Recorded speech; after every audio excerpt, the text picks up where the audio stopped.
Mrs. Combs? Here. Mrs. Shandy? Here. Mr. Wilburn? Here. Mrs. Janez? Here. Mr. Saul? Here. All right, the Pledge of Allegiance this evening is going to be presented by Lucas, a third grade student at Woodmen Roberts Elementary. Okay.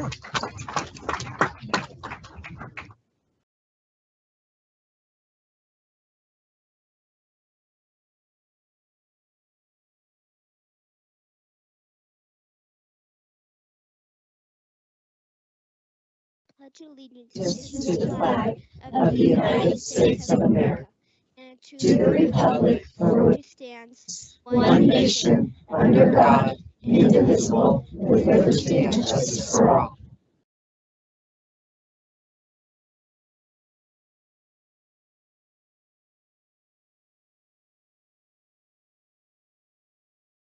All right, tonight we have Woodmen Roberts Elementary School and Douglas Valley Elementary School here for our board spotlight. If you all could stay after you are done, we'd love to shake hands with the students and take a couple pictures.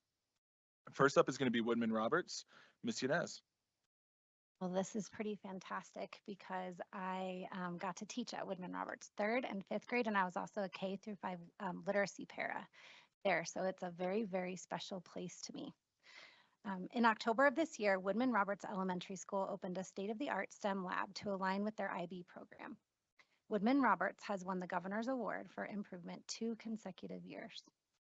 They are also one of the oldest schools in Academy District 20, and their current location is their 3rd site. The first site was a one-room schoolhouse, which I know was behind the TSOS nursing building there right off of Woodmen. I remember all that.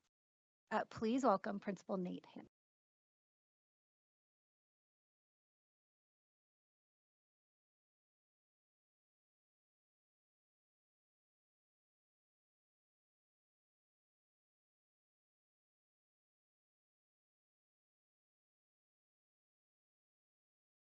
Check.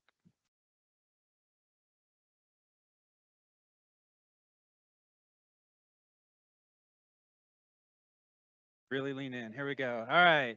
All right. Good evening, Board of Education and Superintendent Harbor. I am Nate Hanson, principal at Woodmen Roberts Elementary, and we are really excited to be here. There's a lot of really exciting things happening at our school. It's fun to be able to get up here and share some of those exciting events. Sometimes very hard to choose which ones to focus on, but we're really excited about the group of students that we have. So I would like to introduce the team that came with me today. So we'll start with our stars, our students. So first of all, we have Kalina Gregory, we have Mason Straub, and we have Piper Bean. Wave. And also with me, we have Shannon Riley. She is our one of our SSN teacher. We've got Barbara Hockersmith, music, Jackie Hansen, assistant principal, and Yarka Gregory, one of our SSN parent, proud mother. So, and we're here today. Our Shannon has started a few years ago a unified Special Olympics program. Had multiple schools that come and participate each year, and it's just been an incredible event. And this year she was able to really extend that opportunity to a unified arts and music program. And it really is just kids working with kids, and it's an amazing program to watch and be a part of. And we're just excited to share some photos, a little bit of our story about that program, and let our kids share a little bit about their takeaways of the program. So with that, if you guys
I'd just like to introduce Shannon Riley, our SSN teacher, to come talk a little bit more about our program.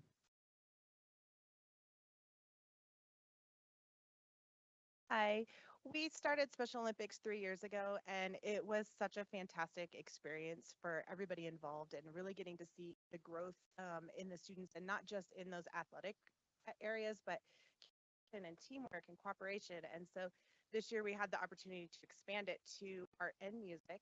And so our art and music teacher are who teach most of the paraprofessionals leave at that time, and it is really those fifth grade peer partners who are working with and teaching those activities. And it's really fun. It is a really fun place to come. We do them all days, so great way to start our school. I'm gonna let our friends up here.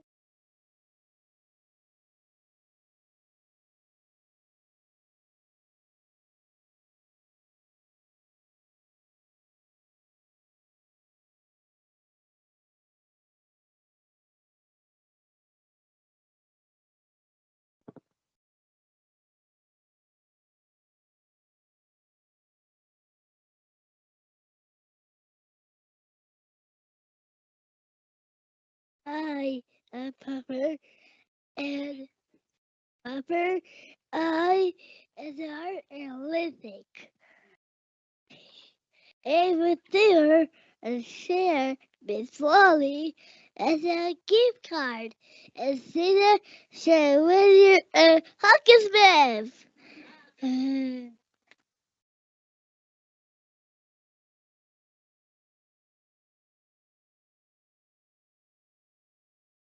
Hello, my name is Kalena Gregory, and I am in the 5th grade. I love participating in unified art because you get to be creative in a fun way. There's always happiness throughout the room. Everyone is doing art, painting, and gluing, writing and coloring, and using their imagination. I have learned a lot about teamwork and how to work with different personalities. Some of the students we work with are unable to speak. Some use communication devices, and others are super chatty. Yet we are all able to communicate and to have fun and complete our projects. I have also learned that it's okay to not always work for perfection. Sometimes you can just be creative. We are practicing different art skills and following a basic pattern, yet everybody's project comes out unique. So first, we have our cloud and rainbow project. So Piper, what are these called? Papas and a glitter and fasa skin. Our next project that we did was our Halloween cat. So Piper, what's this? It's a pumpkin. It's a magic glove. It's a markers. It's a color. It's the pink kitty cat. Next we have our gingerbread house. So Piper, what are these?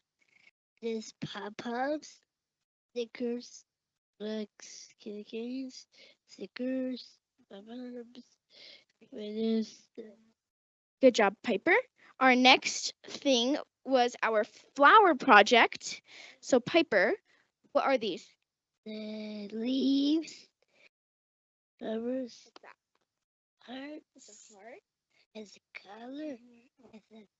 So how we made our flowers was we used a movie disc and we stamped it on there with color, and we just made those pretty flowers, and then we used smaller discs to make color, and yeah, that's our flower project. Hey Piper, what project was your favorite? Flower project? How'd you make it? Good job, Piper.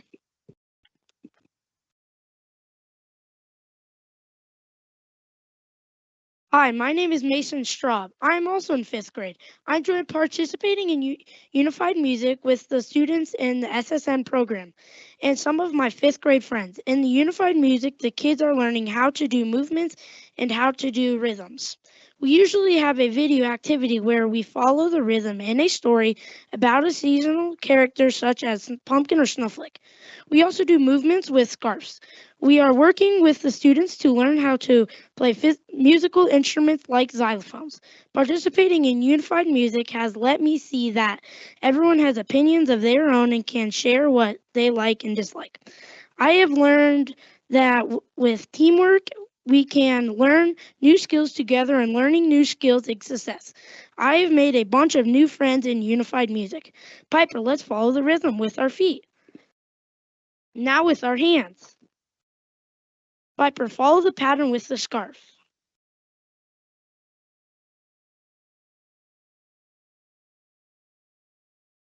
And then our last thing, we have these rain things. Piper, can you flip the thing up?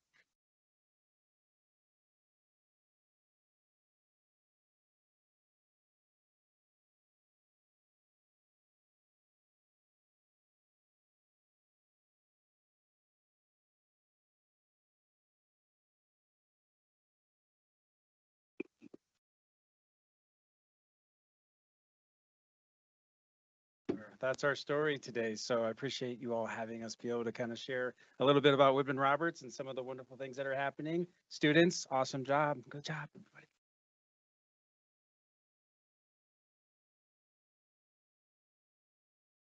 All right, thank you. Next up, we have Douglas Valley, Miss Yanez. Okay, I get to be the board liaison for Doug Valley. There they are. West side. Okay.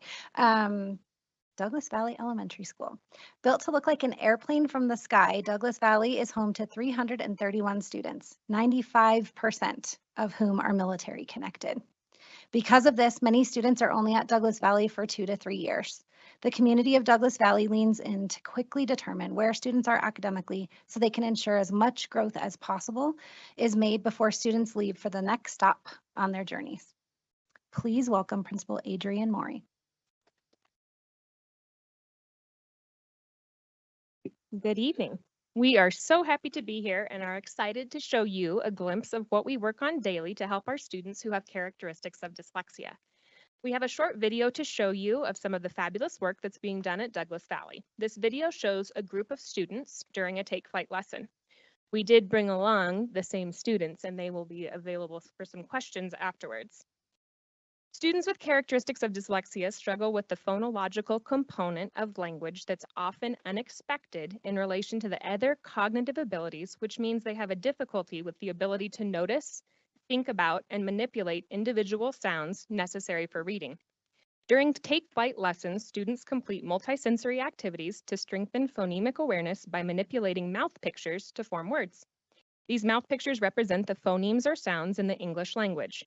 While watching, notice how the students hear the word, blend the sounds orally, and then choose and manipulate the mouth pictures to make new words. All modalities of learning are activated during this activity.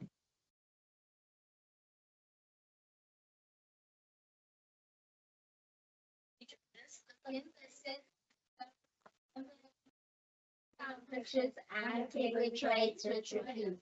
Maya, you're up first. Show me poke. Poke. Oak.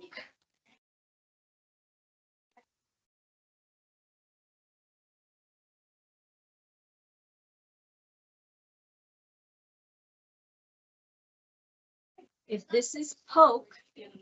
Oak. Show me spoke. Spoke. Oak.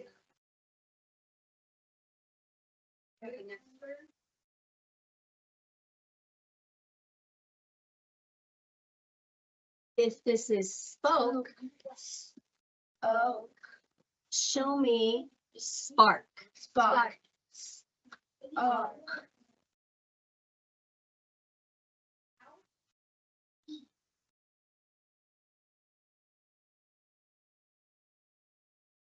If this is spark, spark.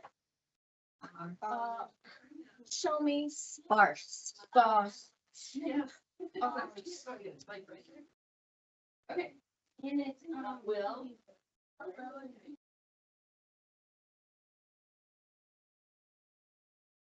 If this is sparse,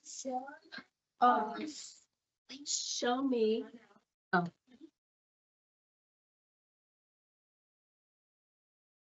This is sparse. Show me spar. R.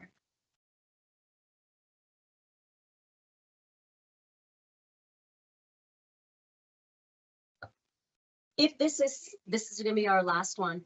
If this is spar, show me spy. I.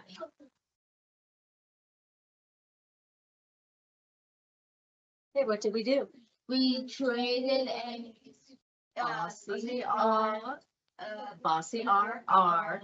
was smiling about I in the final position. Okay, great job.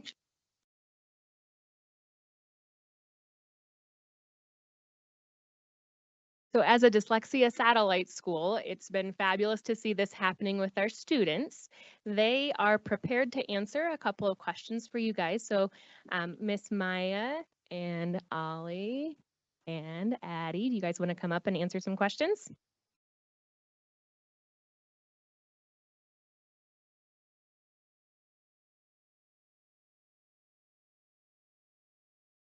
So, Ollie, are you ready, Ollie? You're up. How would you describe dyslexia to someone who has never even heard of it? Dyslexia.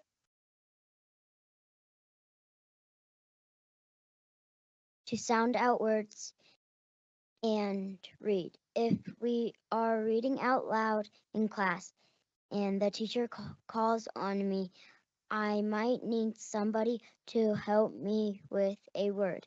And sometimes when I'm reading, my brain gets tired, so it takes longer to do schoolwork. Thank you for sharing all that info. I appreciate knowing it. Maya, you ready? Maya, what help are you getting at school to help you read and write? I'm getting help from my classroom teachers. They help me sound out words. I get pulled for Take Flight in a small group. In my planner, there's a mini dictionary to help me with spelling. I get extra time when I need it. I get notes with blanks so I can take notes with the rest of the class, so I have them as a resource. This one's for all of you, all three of you. What are your strengths?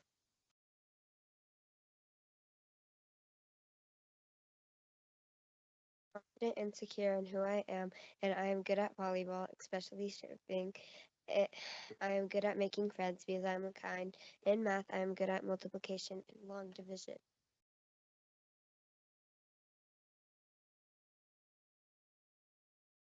My strengths are hockey. I'm good at skating and hitting the puck.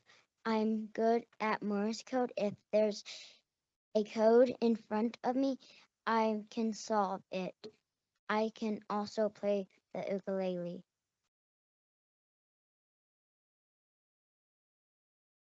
I'm really good at painting. I like to paint what's in Colorado, people, the mountains, and the sunset. I'm good at making people laugh, and I really like history.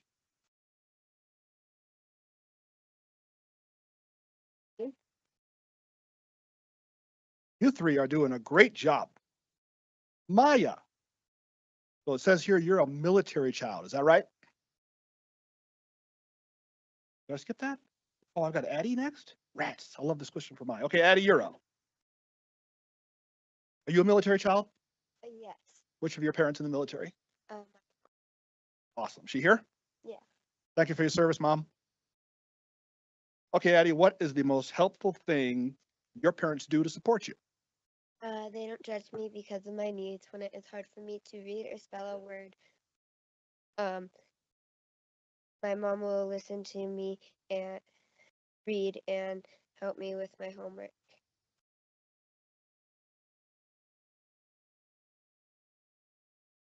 Right, Miss Maya. As a military child who may move around a lot, how is the help you are getting now going to help you when you leave Douglas Valley? It's going to help me sound and pronounce out words better, and it's also going to help me speak to people better without stuttering, and it's also going to help me read bigger words and break them apart when I need to. Great job. Thank you.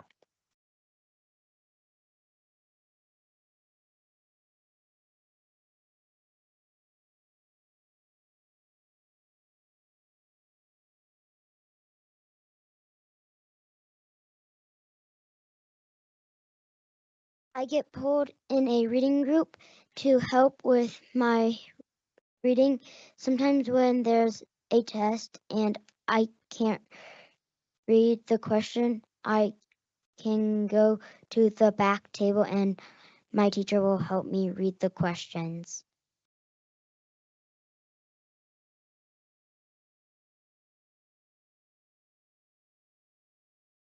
We were very excited to be able to share the video just to kind of let you take a glimpse at what actually happens during Take Flight. I know every time that we go in, it's just amazing what these kiddos can do.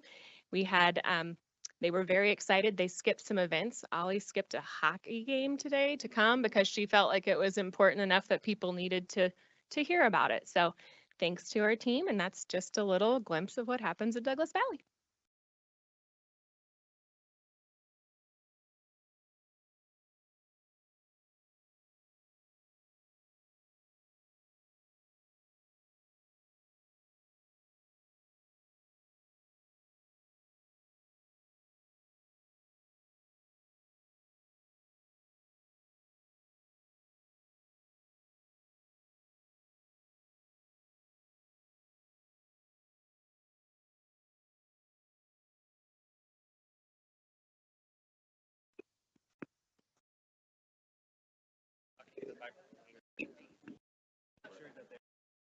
Closer to it.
All right, we're going to call to order. Ms. Matson Bonet, are there any updates to the agenda? There were updates to the agenda and the board was notified of these. Thank you. Members of the board, are there any items you wish to move from the consent agenda? Are there any discussion items to be added to the agenda? May we have a motion to approve the agenda? Moved. Second. Roll call, please. Mrs. Cons, Aye. Mrs. Shandy, Aye. Mr. Wilburn, Aye. Mrs. Yanez, Aye. Mr. Salt. Aye. Tonight's board quote is from Ms. Cons. Thank you. From Marcus Aurelius. The happiness of your life depends upon the quality of your thoughts. It's so empowering that we have this choice every day in every event of our lives. There's a circle of things in our lives that we can control, that we can influence. And choosing our thoughts and our attitudes is probably the most important of all, because that governs how we react to everything that is out of our control and influence. Thank you, Ms. Cons. Next up is our administrative. Mr. Cameron Smart.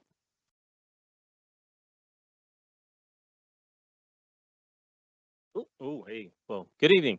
How y'all doing? I need to raise it up. I didn't know, does the desk go up more? No, I'm just tall, sorry. It just looks slow. Everyone else was bending over tonight, so I just want to make sure. Yeah, here, let me just try to get this really close here. Okay. Good evening again. I have 4 folks I'm going to introduce to you tonight. Okay, so first I am pleased to introduce Julie Casano. Cheers, you guys can cheer. Sure. Thank you. You know, I saw the shirts and I thought, I think they're here from Foothills. I'm not sure. Yeah, I saw a falcon flying around, so I don't know. And so Julie is joined this evening by her wife, Joanne, who's an English teacher at Air Academy High School, who has a lot of essays to grade, so we won't keep her too late. And her son, Connor, who's a 7th grader at Eagle View Middle School. And her son, Lincoln, who's a future Foothills Falcon, pending the choice acceptance, I'm sure. So Lincoln, I got a little advice, just be good until that application is approved. And then you can do whatever you want. You're totally good at that point, okay? Julie holds a Bachelor of Arts in Information Science and Technology and a Master's of Science in Information Science with an emphasis in Library and Information Services and Social Media. That's a mouthful right there. From the University of Albany, State University of New York. Julie began her educational career in District 20 at Air Academy High School as a school library media specialist and building technology coordinator. Then she also worked at Air Academy High School as a dean and also at Challenger Middle School as a dean. And then she came over to the EAC as a learning services TOSA for assessment. Yeah, got that back there, okay. And then she was at Foothills Elementary as an interim assistant principal, and she currently serves as the assistant principal at Foothills Elementary School. We are pleased to recommend Julie tonight for the position of principal at Foothills Elementary School. Julie, anything you'd like to say? Wait, she has 3 pages of notes. I'm a little worried. Okay.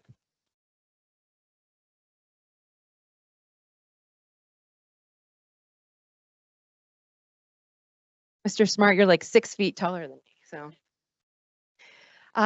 Good evening. Thank you, Mrs. Haber, the Board of Education, and Mrs. Patterson for the opportunity to serve Foothills Elementary School in this new role. My grandfather, a longtime elementary school principal, passed away recently. We found a wall hanging while clearing out his home that said, "A principal's job is to remove splinters."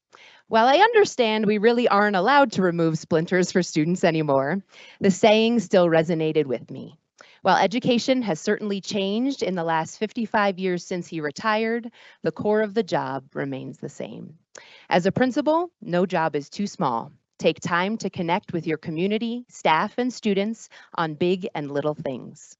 Provide excellent customer service to those you lead and show you care. I would like to take a moment to thank my family, who has always supported my passion for Foothills and doesn't mind being dragged to a Foothills Follies performance or a Skate City night every once in a while. I want to also thank Ms. Perez and Dr. Comfort for their mentorship during my time as assistant principal. Learning from the both of you has been invaluable. And finally, thank you to the incredible group of educators I get to work with every single day. Your love for students, instructional knowledge, and dedication to the profession is impressive beyond belief. Thank you for selecting me to be your next principal. It is a great day to be a Foothills Falcon.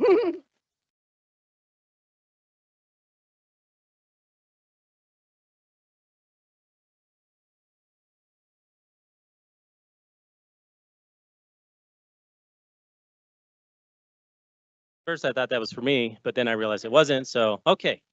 Yeah, I'll get me later. Right? Okay. Uh, thank you. Congratulations. So, next, I would like to introduce Pete Ristig, who is being recommended as the Executive Director for Operations. Yes. Pete holds a Bachelor's of Science in Business Administration from the University of New Mexico and a Master's of Business Administration from Northern Arizona University, which I also graduated from with a Master's. So we're both really good at throwing axes and chopping down trees, just so you know. Pete began his career working in human resources. Yay. Okay. For a couple companies in Albuquerque, New Mexico. He also worked at Intellitech colleges in Colorado Springs as an HR manager, HR director, and VP of shared services. Pete currently serves as a director for risk management in District 20, and we're pleased to recommend Pete tonight for the position of executive director for operations. Pete, anything you'd like to say?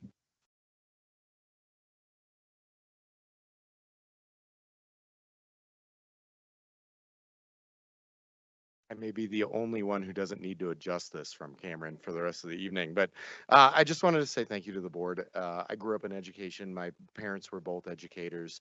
I've had 5 wonderful years here today.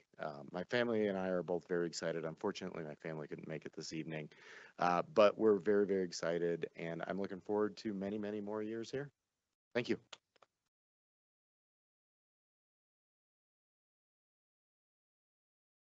All right, next, I would like to introduce Kathy Watts, who's being recommended as the Executive Director for Business Services. Kathy is joined this evening by her husband, Jeff. And so Jeff is a CU fan, right? Color Buffs, okay? You'll see why that's important in a minute. Kathy holds a Bachelor of Science in Mathematics and with an actual science, is that how you say that? There you go.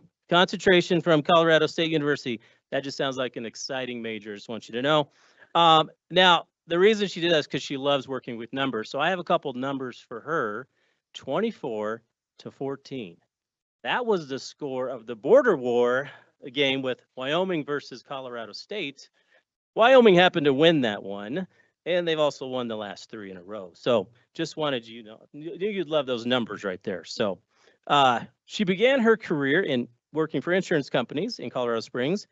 She did a lot of things. So she was a surety bond analyst, business analyst, security account manager, an account manager, HR manager, personal lines department manager, and IT manager. So she can fix your computer, I think, if you need it.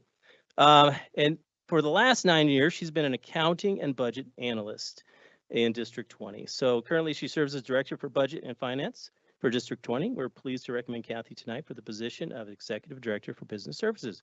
Anything you'd like to say? Okay.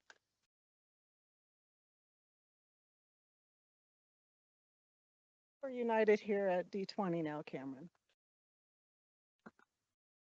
And the border war, or not the border war, but CU, even though I'm from. Thank you. Thank you to the Board of Education and Superintendent Haber. I'm thrilled to accept this position as Executive Director for Business Services and excited to take on this new challenge.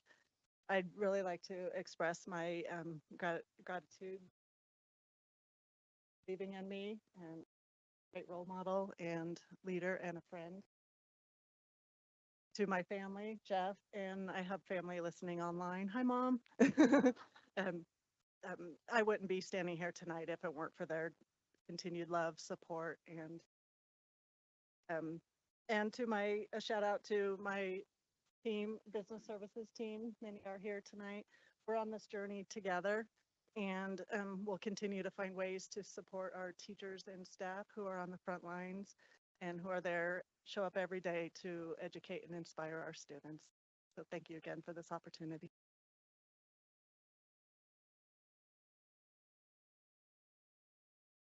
All right, I'm on my last one here. I'd like to introduce Nicole Spindler, who is being recommended as the Director for Contracting and Purchasing.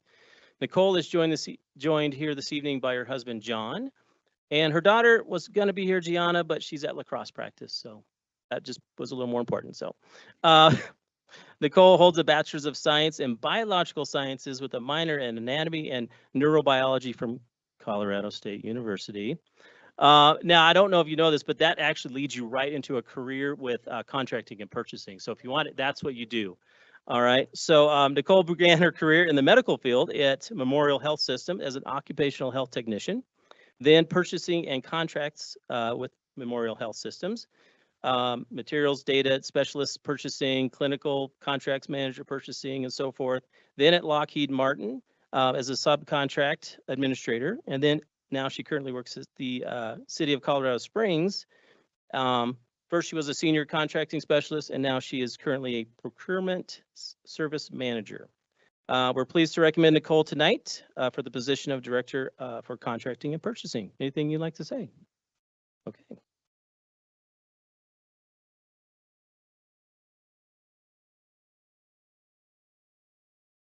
Good evening, Board of Education and Superintendent. Thank you very much for this opportunity. As a longtime resident of District 20, I am just so happy to join the team, support the staff, and become a member of an outstanding organization. I want to thank my family and my husband for being here tonight and supporting me as I take a new journey with District 20. And just know that, our girls went to White Hills and Sydney Spindler, yep, and Gianna Spindler. So we love District 20, and so thank you again for the opportunity.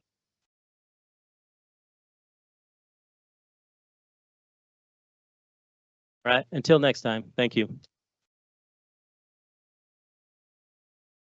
All right, so we're going to go and take about a 5-minute break, do some quick congratulations, and do the boardroom swap thing with the folks waiting outside.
How are you?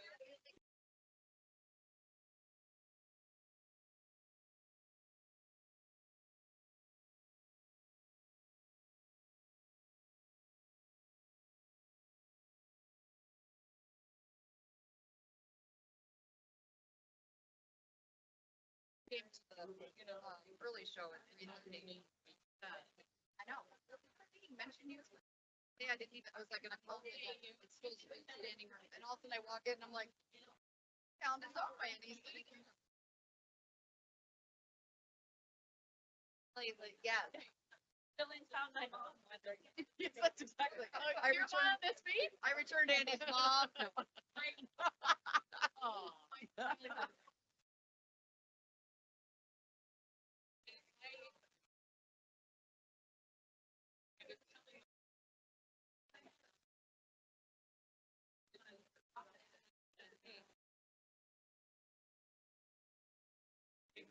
I know. I know. I know. I know. So I make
You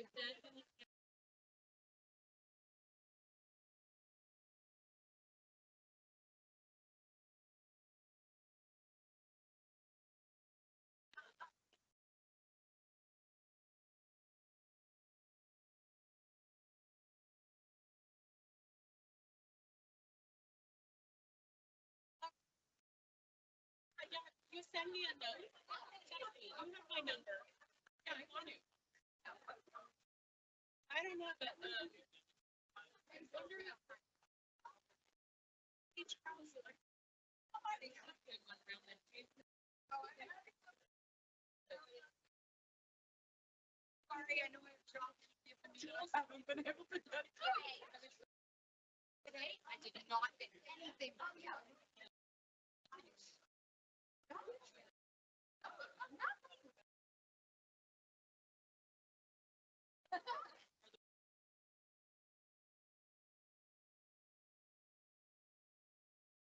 This needed to be used. Yeah.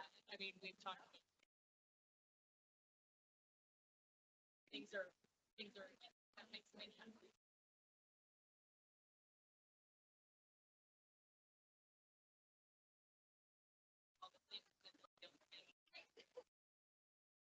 I would have gotten you water. I'm just kidding. When is he? Oh.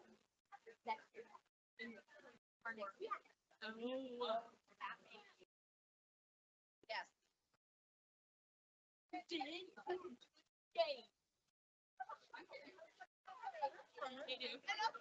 I was just talking about you. Oh, I know, to Juliet. Oh, yeah? Yeah. I Are you didn't know. saying good things? All good things. Because I don't know if I don't know if I'm her friend every once in a while. No, I mean, it is what it is, but we were still talking about this is your roots and things like that. Yeah. Yeah. Thank you for coming.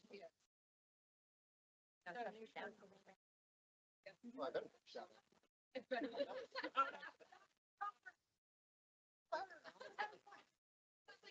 That'd be a smoke signal. I've been out there fighting.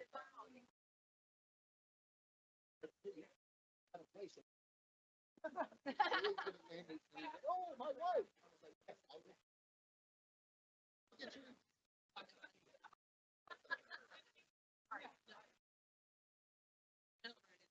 No. Yeah.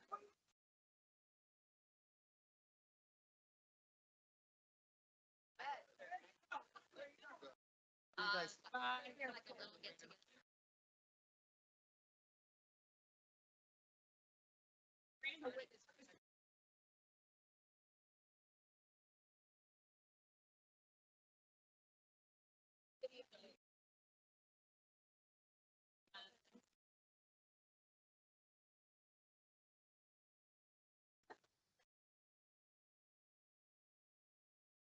Already on the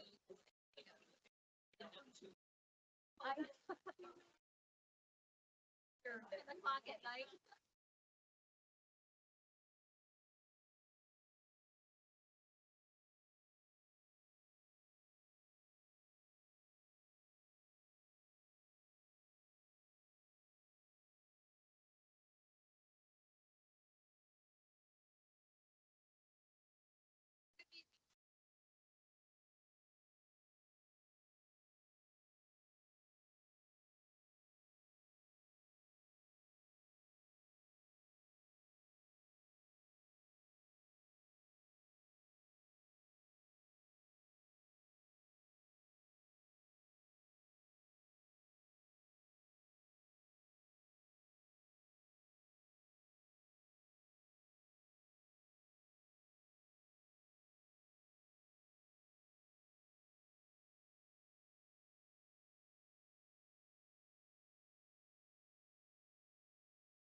think there might be a good way.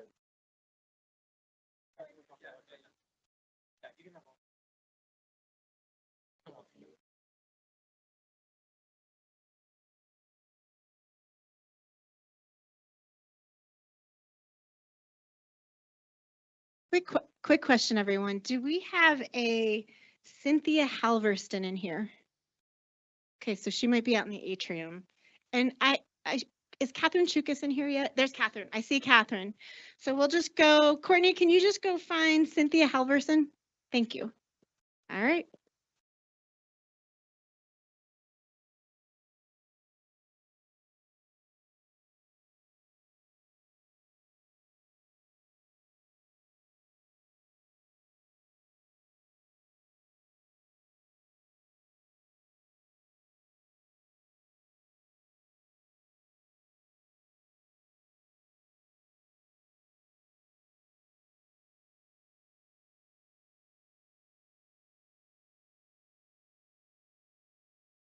All right, thank you for bearing with us. Those of you who are online, we now have completed the boardroom swap. Whatever else. All right, next up our superintendent comments, Ms. Haber. It's a great reminder, if you have your cell phones on, please turn them off. All right, well, good evening, board, and great happens here in D20. I want to start by celebrating our amazing counselors. This month, February 5th through 9th was National Counselors Appreciation Week, and I was not here. I had to do it virtually. So I asked Maureen if a whole team could be here when I could be here in person. We truly have phenomenal counselors. I've had multiple opportunities to see them in action, and we'll have a little video here in a minute too to show you counselors in action at Timberview. But National School Counselors Week, its purpose is to focus public attention on the unique contribution of school counselors within U.S. school systems. National School Counselor Week, sponsored by ASCA, American School Counselor Association, highlights the tremendous impact that school counselors have in helping students achieve school success, plan for a career, and develop social and emotional skills. National School Counseling Week is always celebrated the first week in February, and the 2024 theme was School Counseling Standards-Based, Students Focused. And that's definitely what I see in our counselors every time I'm out in schools. They are student focused. And so now I would like Director Maureen Lang to come to the podium. Thank you, Superintendent Haber, for recognizing our school counselors this evening. And I am honored to introduce to you three of our counselors. Well, we have a lead counselor at each of our levels. So first, we have Katie Bratt, who is at Rampart High School. Katie, come and stand back here.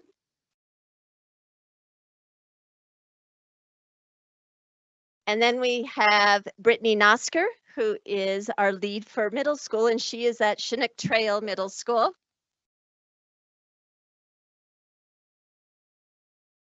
And then our elementary lead counselor is Christy Whitaker from Discovery Canyon Campus Elementary School. And also with us tonight is a huge support person for all of our counselors, and that is Julie Hendrickson, who is our health and wellness specialist. In January, just to give you a little background, we asked all of our counselors to give us 3 to 5 highlights of their school counseling program that they have at their schools.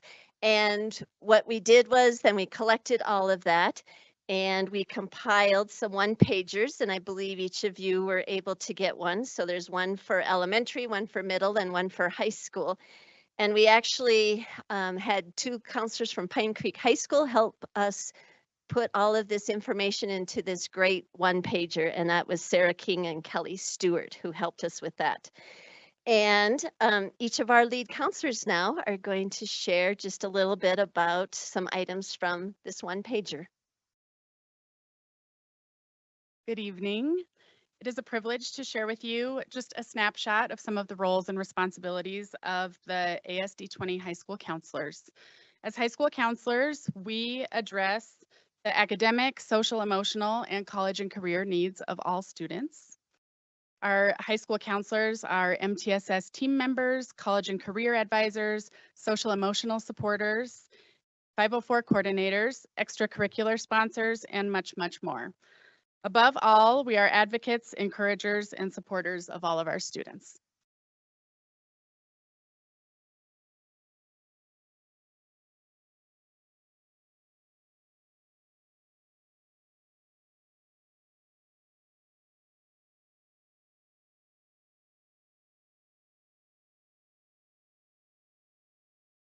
Have also all of those responsibilities of academic advising, college and career planning, social emotional pieces, but also we do individual counseling, group counseling, social emotional lessons, ICAP, and some academic advising.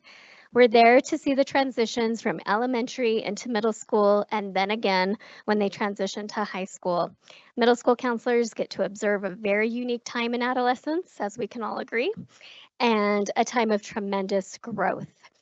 We strive to meet all of the needs for our 5,240 middle schoolers that we currently have in District 20, and we strive to meet them where they are at. Just a little snippet to tell you my favorite thing about middle school counseling is that we do something called a minute meeting. And brief, what that is a minute meetings when we sit down with each student on our caseload and get to know them on a more personal level.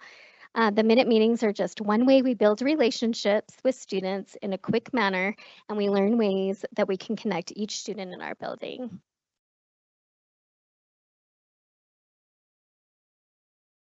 So last but not least, elementary.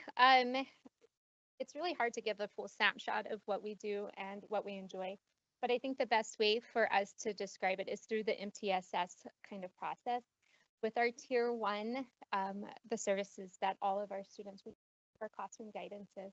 And then that next tier is our small groups, and my favorite, which is check in, check out, getting to know the better. And even that tier 3, where we provide that extra support and services for students and families who may be in crisis. And I think one of the big things about elementary is often we operate in single entities and really rely on our teams in the buildings and our community and our parents to.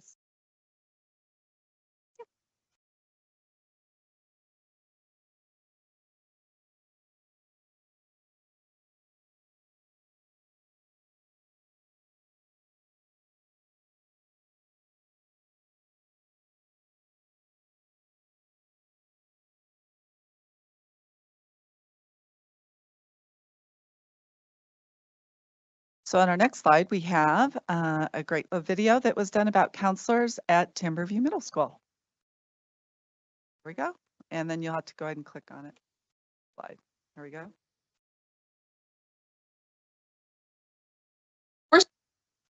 We're school counselors. Of course we have all the fidgets. We're school counselors. Of course, while going to the bathroom. Andrea, we need you for a second. Somebody finds us to deal with a crisis. I'm a school counselor. Of course, I have 14 scooters in my office until February 1st. We're school counselors. Of course, I have 2 tissue boxes in my office, one for a crying student and one for me. We're school counselors. Of course we know all the Timberview tea. We're school counselors. Of course, we don't have a lunchtime. We just eat whenever we want or don't eat at all. We're school counselors. Of course we have time. We're school counselors. Of course, what you say in our offices is kept confidential, unless it falls under one of these 3 categories. Of course we're school counselors. Our office is a safe space for all students. We're school counselors. Of course we're fine. Everything's fine.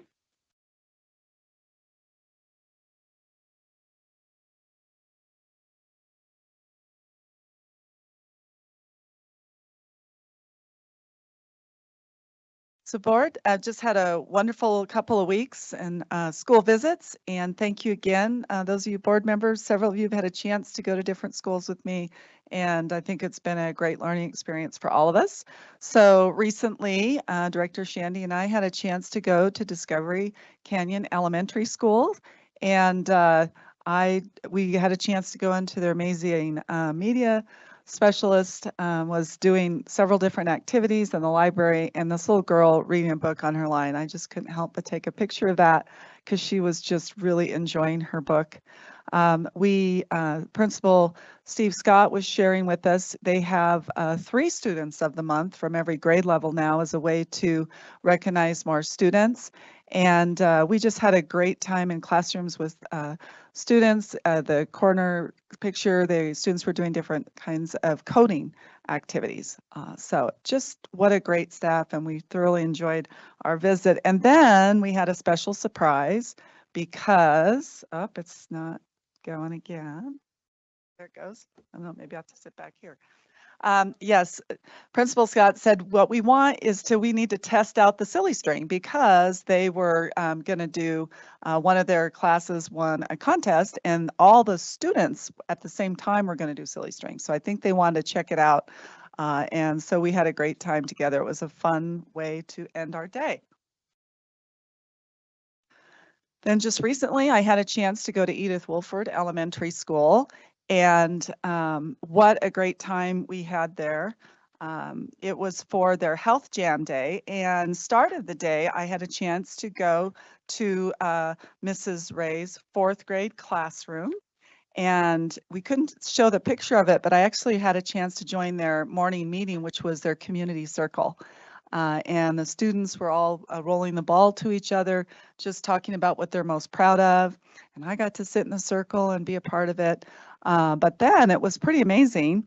Mrs. Ray and I started talking, and she mentioned that her dad was in assisted living. I said, well, my dad is too. And it turned out they were both on the skilled nursing unit together, and they were friends. So we had to take a picture together so I could show my dad and she could show hers. So it really is a small world, and I was just thankful for that moment. And there is Miss Ray's wonderful class. And then we also have a picture of Carol Ann Dotery, who's the PE teacher in the lower left-hand corner. She has a pink shirt on, and she is actually the one that started the Health Jam at Edith Wolford, and I believe for our district. So that was just a real special time to be there. And then there are a few other events I had a chance to see. So I had a chance to drop in on the Colorado Springs Public Service, and this is still the Health Jam, yes. And it was by the Colorado Springs Utilities, and he was showing about electricity. So in the top picture, you see the student completing the circuit, and he's super excited because it lights up. Then he did it in pairs, and you can see a nice surprise look on that little boy's face. And then I was so excited as a former science teacher, they linked all of us together. All the students, we all had to touch fingers to complete one big circuit, and that was just super fun, and it worked. So what a great lesson though, hands-on lesson around electricity, and so that was super fun.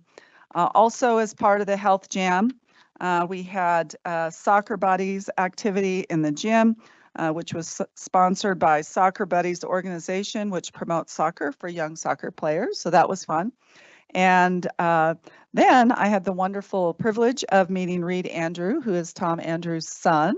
And a thank you to Heather for catching the action shot there with the juggler. I was trying, but I was not very successful, but I'm determined to have him back to teach me how to juggle. But it was great. I did a great lesson with students around juggling, but just was such a fun day to get students up and moving and really thinking about being healthy. Then while I was already out there in the Black Forest, I decided to stop by School in the Woods, and they've always got amazing things going on. But these are pictures every Valentine's Day. They plant tomatoes. And the students grow tomatoes all year, and then they, at the end of the year, they actually harvest those tomatoes and they sell them. And I know Allison was telling me she bought some of their tomatoes one year, and they're amazing. So We'll let you know when there's a harvest, and we'll be able to participate in that. But just always doing very creative, amazing things at School in the Woods. And then Stars of Honor was a special program, actually, in conjunction with the Air Force Academy. And Director Wilburn actually started this process and put this program in place. So Stars of Honor partners with local school districts in the United States to recognize outstanding youth achievement, both inside and outside the classroom, encouraging students throughout the United States to strive for greatness and to become leaders in their communities. And Director Wilbur, I believe it was Foothills Elementary that was there. Is that right? Do you want to add just anything of what you saw? Because I know you were there that day and you sent me this picture. Yeah, the kids had a great time. So they were in there jumping up and down, doing what kids do at ball games. They get their tickets for free, and they get to be recognized over the loudspeaker and put up on the Jumbotron and all that stuff, and everybody loves that. So it's just a great experience to recognize kids who have performed in the classroom with something that's fun, they can enjoy with their family, doesn't cost the district any money, doesn't cost the family any money, and it's right here in our own backyards. Yeah. And I know we're talking about maybe promoting more of those opportunities, maybe even at football games, to see how we can expand it. So it's exciting. I had a wonderful opportunity to be at Prairie Hills Elementary School today with Ashley Livingstone, the principal, and Sean Motley was the gentleman who, and he presented this wonderful drawing to me. He was in the National Guard for several years, for over a decade actually, and he just retired, and this was his way of thanking our district. He said that our district, even in comparing to some of the other people he served with, was just very, very supportive of him the entire time he was in the National Guard, especially when he was called away for duty. So he was very appreciative of D20. And so I will be putting that in my office. It's just really appreciate him. And then the picture on the right, I had a chance to go during WIN time, what I need time, and that is one of our elementary schools have reading tutors, and this was a small group that one of the reading tutors was doing.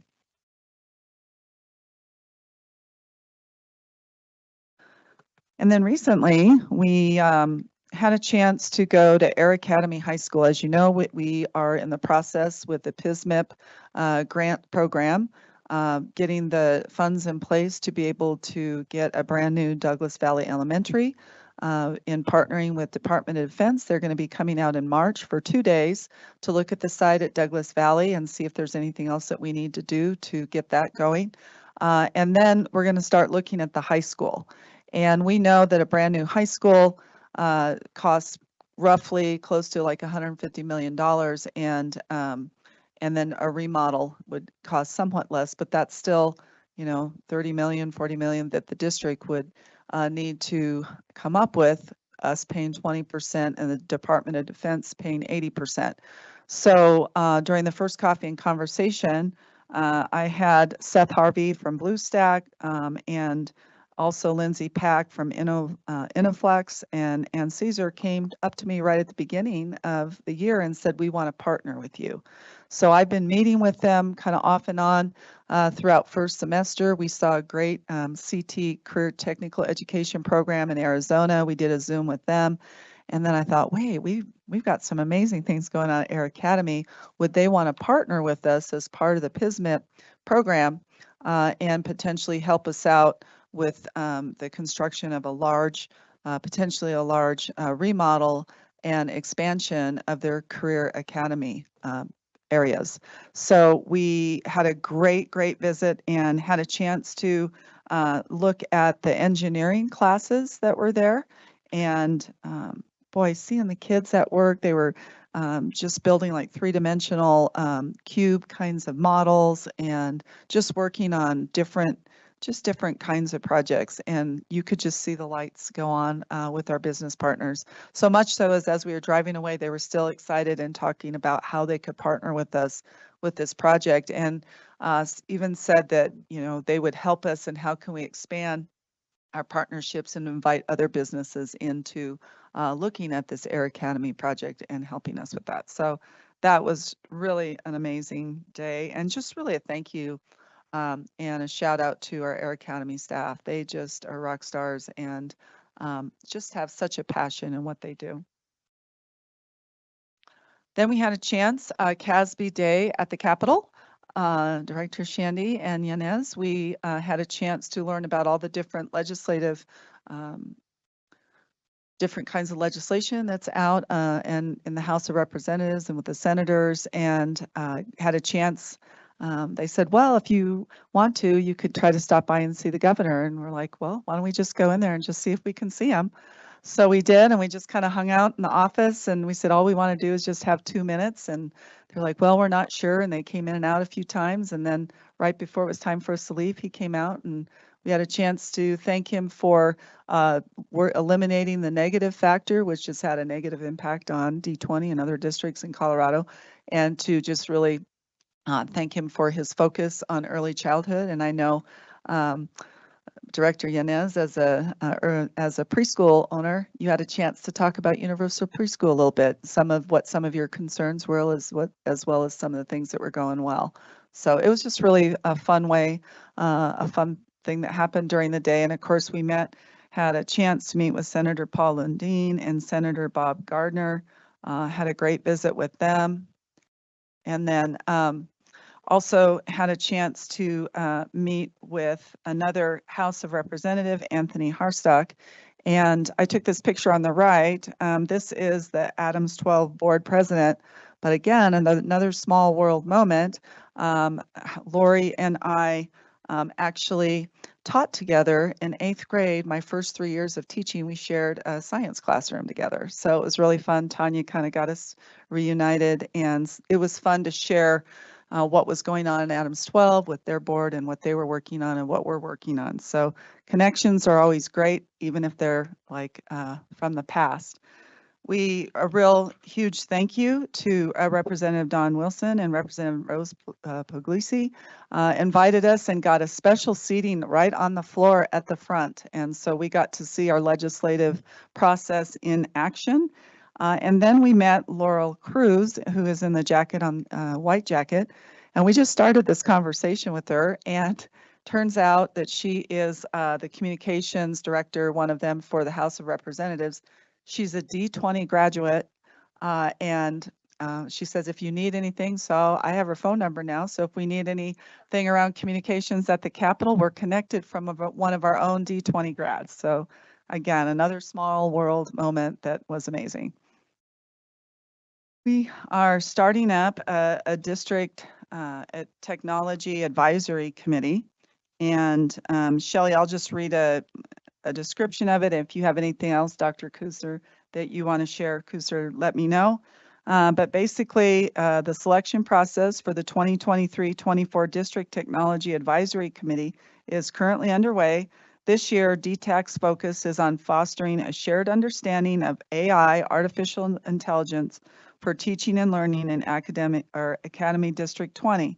The goal is to provide guidance, recommendations, and action steps to promote the effective and ethical use of AI among staff and students in the pre-K through 12 learning environment, with a focus on the 4 key AI pillars, which are literacy, professional learning, ethical considerations, and policy integration. DTAC will meet in person 4 times on March 13th, April 10th, April 24th, and May 8th from 4:30 to 7 o'clock at the EAC. Dr. Kuser, is there anything else you want to add to that? There we go. I would. It's kind of interesting with the District Technology Advisory Committee. We always get a lot of participation. This year is no different, I think just with the interest of AI in general. But we solicited for committee members, and to date we have 85 committee members from students, staff, parents, and community members. I think I mentioned that, but it's really around the interest this really has generated. So we have to pick 34 out of that 85. And so that's going to be kind of a challenge because we're looking at all kinds of criteria. Obviously, we want to have a diverse representation around all of the sites in the schools, the different groups. So we're really looking forward to this and kind of learning together as well. And thank you, Dr. Kusser, for doing that. That's a huge need to be able to look at AI and what we want to do with that in the future. So I also had a chance to see the Penrose House Conference Center near the Broadmoor. We had our high school retreat there, had a wonderful time with high school principals. We just really found out some of the key things that they wanted to talk about, they wanted to problem solve about. So we did that for about 2 hours and it was wonderful. I think we all felt like that was a good use of our time. And if you haven't been to the Penrose House, it's amazing. I would like to try to get that for a board retreat at some time. It's beautiful. They were tearing down a tree though when I was there, so it was a little tricky getting out of the parking lot. We also, as you know, had our Hall of Excellence and introduced 3 new members, as well as our new board members and me as a superintendent. But these are the 3 here are the 3 amazing people that we just inducted. Again, congratulations to Kay Esmiel, Bob Cohn, and Kathy Kroom. Through their leadership, this year's inductees had incredible impact on the district, including creating the first human resource department, leading our general counsel, and educating D20s for decades. Thank you again to the communication department for organizing and coordinating this event and helping honor our people long after they've retired. What amazing legacy, and I love this celebration and celebrating the people that have really made our district great. And next we have Eagle View Middle School alumni actually get engaged. So congratulations to Harrison Parham and Madison Megason for their recent engagement. More than 10 years ago, this couple met as middle school students at Eagle View Middle School. With the help of some school staff, Harrison was able to propose to Madison at the same place that they met during the 2013 Eagle View Showcase. Good news, Madison said yes, and congratulations to this happy couple. Also, congratulations to Brian Macros, a sophomore at Discovery Canyon Campus High School, who has been selected as an Operation Homefront 2024 semifinalist Military Child of the Year Award.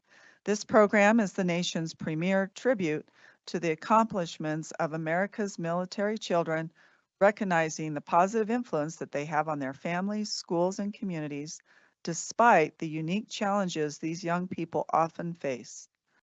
Brienne's parents are both U.S. Air Force pilots, and Brienne is the president and founder of WISE, Women in STEM Engineering Club, president of the Military Connected Youth, DCC varsity cross-country member, and so congratulations to Brienne. Those are huge accomplishments.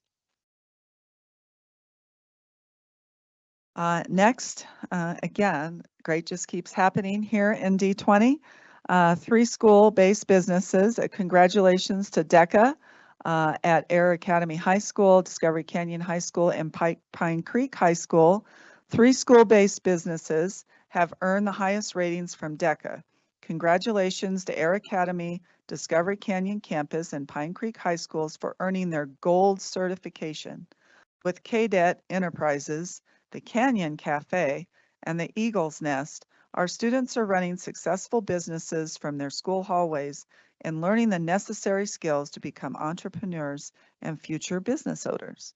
Again, creating opportunities for students' futures. And then we had a Liberty High School student. It goes for a cross-court shot, and we actually have it on video. So here it is. Shooting, Mike.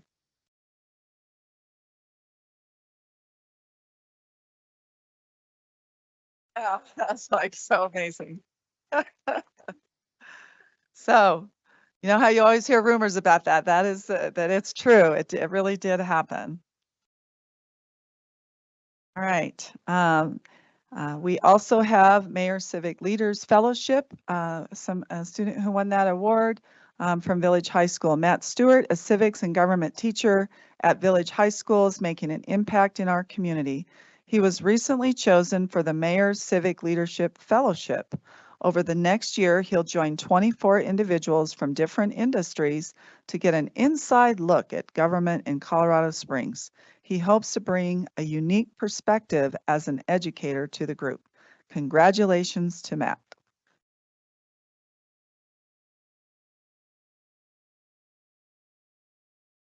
And this is huge. Pine Creek High School wins 4A state swim championships. I asked them if they wanted to come, but they couldn't because they were already practicing for another competition.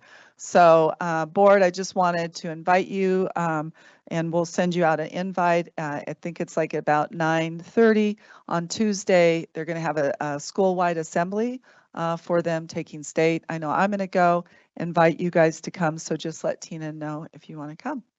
We had that wonderful opportunity for when the Air Academy girls won the cross country, and now we have Pine Creek winning state with swim. So huge congratulations to them. That is really a tough sport and takes a lot of dedication, getting up early in the morning and swimming all those laps. So we're really excited for them.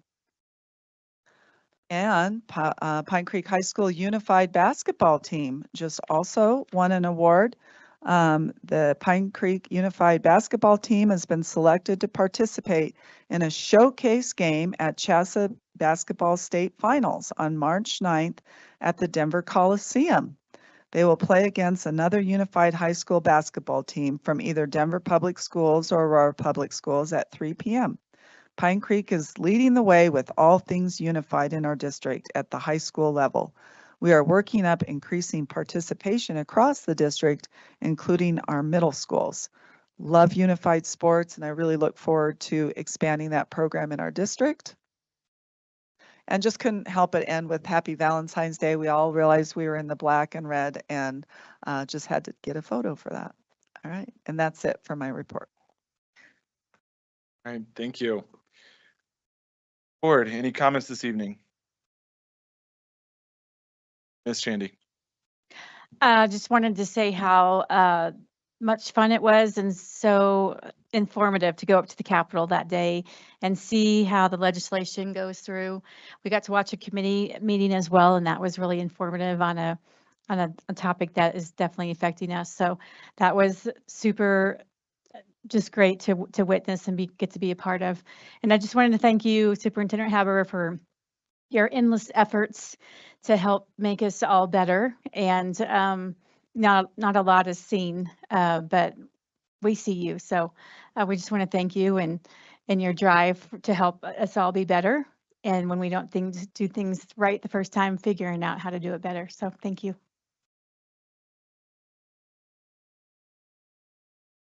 Ms. Yanez. So I really debated sharing this with you guys tonight. You know, I wrote something and then I erased it and I wrote it again, and anyone who likes to write things knows what that can be like. So I have things that are written that I want to say and things just from my heart.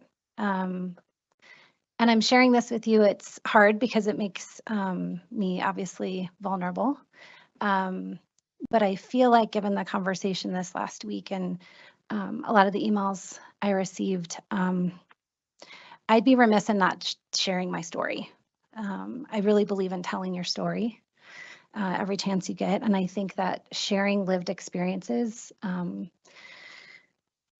we learn from each other and we all grow from that. So I'm going out on a limb here. And when I talk to my own kids and to my students, I tell them, this is one of those things where I need your eyes and your ears, right? I won't tell you what to do, but 6 years ago, the Monday after the Super Bowl, actually, my husband was shot in the line of duty. While I sat at school grading spelling tests, he was living the worst 10 seconds of his life. 10 seconds that led to the tragic death of his beloved teammate. While I continued on in the comfort of my classroom, he was tasked with ending a threat and then began a long journey of healing that continues today. Gun violence has deeply impacted my family and is nothing if not personal. I walked terrified into a trauma center to only see my husband I'm going to edit some of this, being sent to surgery, as I heard the wailing of a young widow whose life was forever changed. I sat waiting stoically while my children cried, knowing that my husband's physical wounds would heal. But an inch to the right, and we wouldn't be sitting in the hospital, but in our living room making funeral arrangements. I tell you this not to be dramatic. I tell you this because I sit here as a real human being with a lived experience that you know nothing about, but it's not your fault because you might not know me. I sit here as a public servant, volunteering 15 plus hours a week because I love this school district and I love all of the people in it. I'm not here to push a political agenda. I'm here to listen to everyone. And when I think about the violence that happened that day 6 years ago, and I think about the environment that we find ourselves in now, I'm asking everyone to take a deep breath and remember, we all have a lived experience, every single one of us, and it matters and it's important, and I want to hear it, and we should share it. It makes us better. But words are weapons, and we have to be careful in how we use them. Thank you.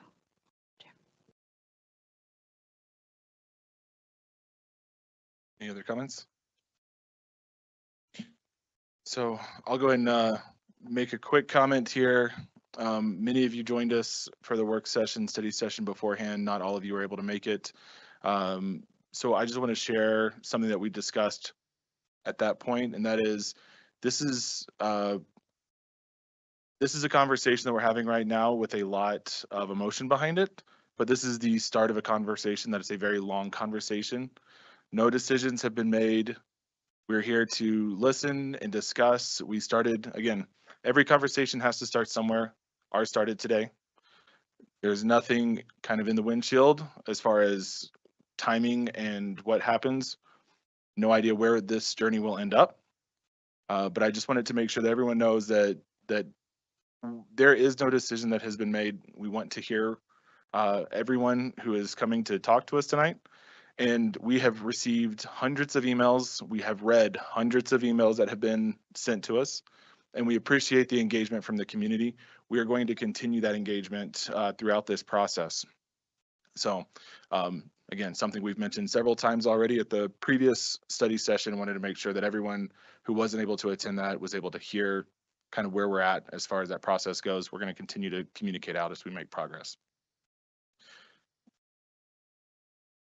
So now we're going to do a quick picture with the counselors. Yeah, I meant to do this right after the update, but sorry, but we do want to need to get a picture. So quick break and then we're back. All right.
All right, we need a motion to approve the consent agenda as posted. Moved. Second. Roll call, please.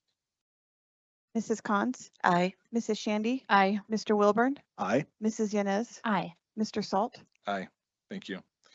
We're now up to 215 attendees online. As there are no items pulled from the consent agenda, we will move to written reports. Board, were there any questions there? We discussed the safety and security topic at our study session. Is there any other comments anyone wanted to make on that? Ms. Cons? I just wanted to see if Mr. Payne, Director Payne, would be willing to just come up. I don't know if this is a new thing for us, having written comments, but I asked Mr. Payne earlier if I could just ask a couple questions publicly, kind of a macro view of our safety and security. Thank you so much. So in the study session, we talked a lot about specific armed responses and staff. But I just wanted you to share with us and with the public a little bit about the protocols and procedures that we have in place just on that basic macro level, keeping every campus safe and secure. I think of things like keeping all the external doors closed. You mentioned keeping all the internal doors locked. So can you just share some more about that and how every single staff member in this district is trained on those procedures and how they're held accountable for keeping that safety at a top concern and high standard? Yes, thank you. So when we look at safety and security across Academy District 20, we focus first on, all of our buildings that we have physical target hardening. And when I'm talking about safety and security, there's just multiple layers of safety and security, from physical safety all the way to our mental health side as well. And across the board, we just do numerous trainings on our side of the house for physical safety, and also all of our type of emergency responses, whether it be a weather response or if we had an active gunman, come into the building. So we do use the I Love You Guys Foundation's format. It's called the SRP, the Standard Response Protocol. With the Standard Response Protocol, every school, you'll see in every school that you go in, there's a poster that's there, and it has the 5 protocol, or I call them posture changes, that the whole school could go into at any time, at any second. So with that, the focus of the district safety and security team was we've transitioned this to where myself and my assistant director, Buck Meyer, we'll go out and we'll do a 1-hour live training at every school. So what we're doing is we're doing this with the staff members of the school, and it kind of takes a lot of pressure off of our principals. Our principals are wearing so many hats these days. And so for them to go in and say, well, I'm the expert on security, which are not. So we have to transition that to where this is a non-negotiable. So we set those up, and then within that day or the next day after doing the training with the staff, it gets them an opportunity to ask us questions. And so they're part of the solution and saying, hey, how do we handle these things? Instead of saying, well, I've just been a participant when we do safety drills. So now they're engaged and they're involved to work through with it. So we do the 1-hour live training. And then of course, I talked earlier about, we have the emergency response team in the school, and then as well that team, then we come back and we'll do a 1-hour training with them on some type of a tabletop. We've done from active gunmen, we've did from mandatory reporting, we've done from a fire. We also did, this year we did a tornado, so that we walk through it step by step. So if we have any type of emergency, that we're all on the same page and we're working together. So every school receives the exact same training, to include TCA and New Summit. So we work through the whole district and make sure that everybody's on the same page. So the big focus for us is having that consistency, where the teachers can actually say, well, hey, can you come and look in my classroom? And so then that gives us an opportunity. If they say, I really don't know where to put my kids during a lockdown, then we can go in there, we can look at it, and then they feel valued that we're listening to them, we're there, not just here it is again, and we move on. So we focused on that to make sure there. All of our elementaries and middle schools are secured at all the times. And so when I say secured, their doors are locked all the way around the building. We keep those secured. In order to enter an elementary or middle school, you actually have to go through a buzz system, go through the front door, and then press the earphone, and then you're checked by the Raptor system, or if you're dropping something off or whatever, you're checked through there, and then the school can then make the determination if they're going to let you in. are not. The high schools are a little bit difficult because they're open campus and kids are coming and going, but we have initiated a new protocol this year. And actually we're hoping by spring break that every high school actually now have that same system. So they're going to be able to, if in a split second, they can actually lock the door. And so now the whole school will be locked down through the front if they have an emergency. So working through with the teachers, the principals, phone calls, going out and doing site visits and looking to add additional cameras in areas of concern, additional access control cards around a building. Last year, we focused on our elementary schools and for keys. It's really hard during a crisis to pull a key out and try to get the key in the door.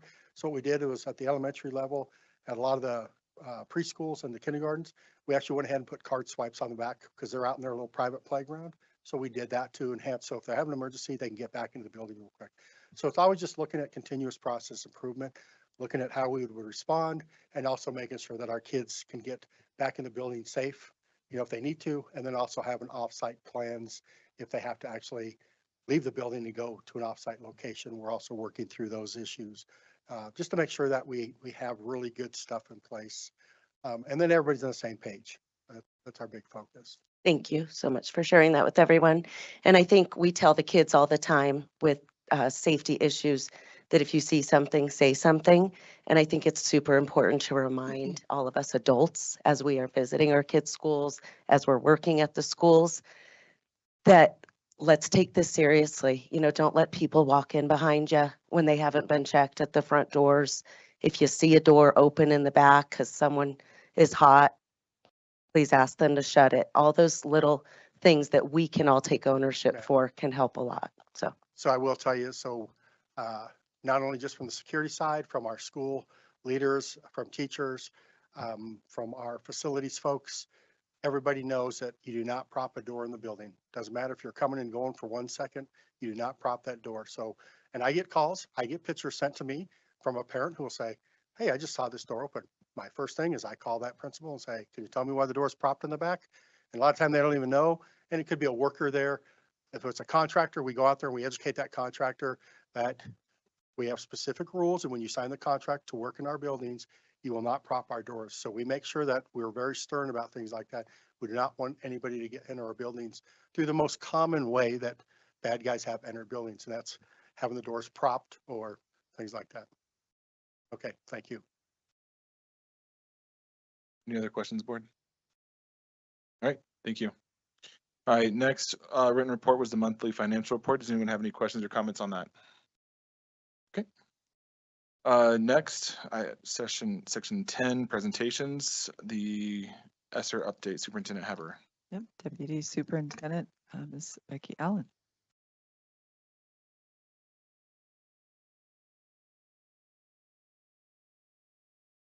Good evening. Thank you for giving me a few moments. Does that sound okay? It's loud? Okay.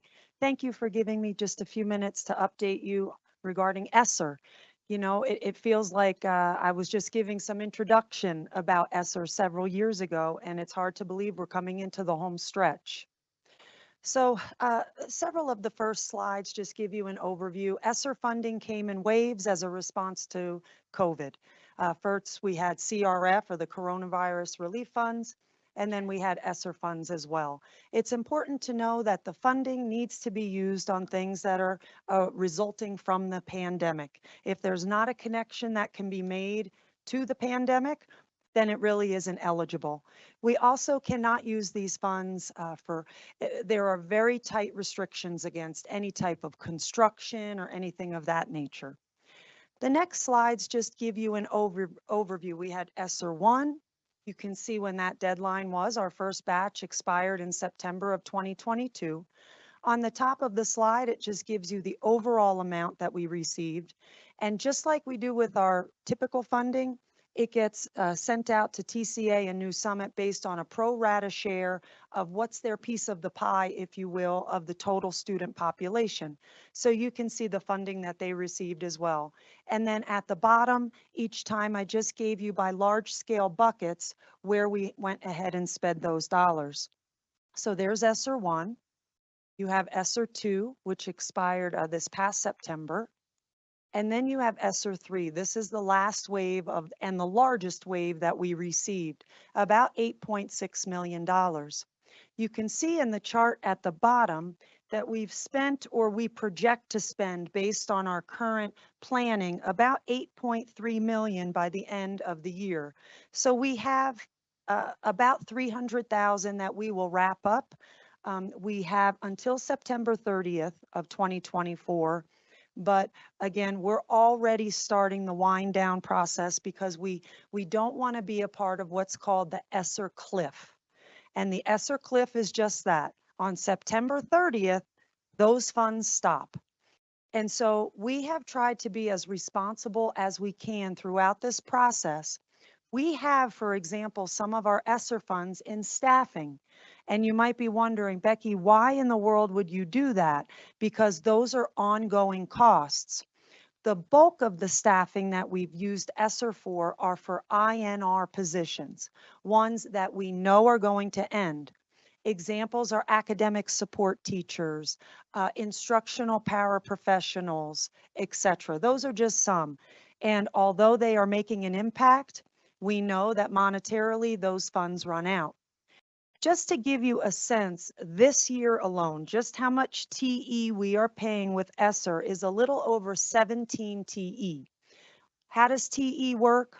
A teacher's 1 TE, a special education para, for example, let's say in a center-based program is 0.46 TE, and there's some variations there.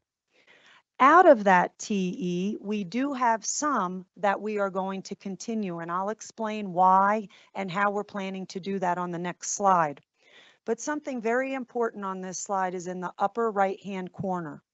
When ESSER 3 was released, there is a requirement associated with it that was not there for ESSER 1 or 2. The federal government and the state, of course, of Colorado, requires that at least 20% of the funding be spent on what they determine learning loss.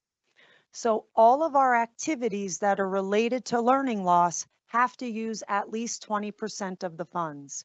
As of today, we're at 37%.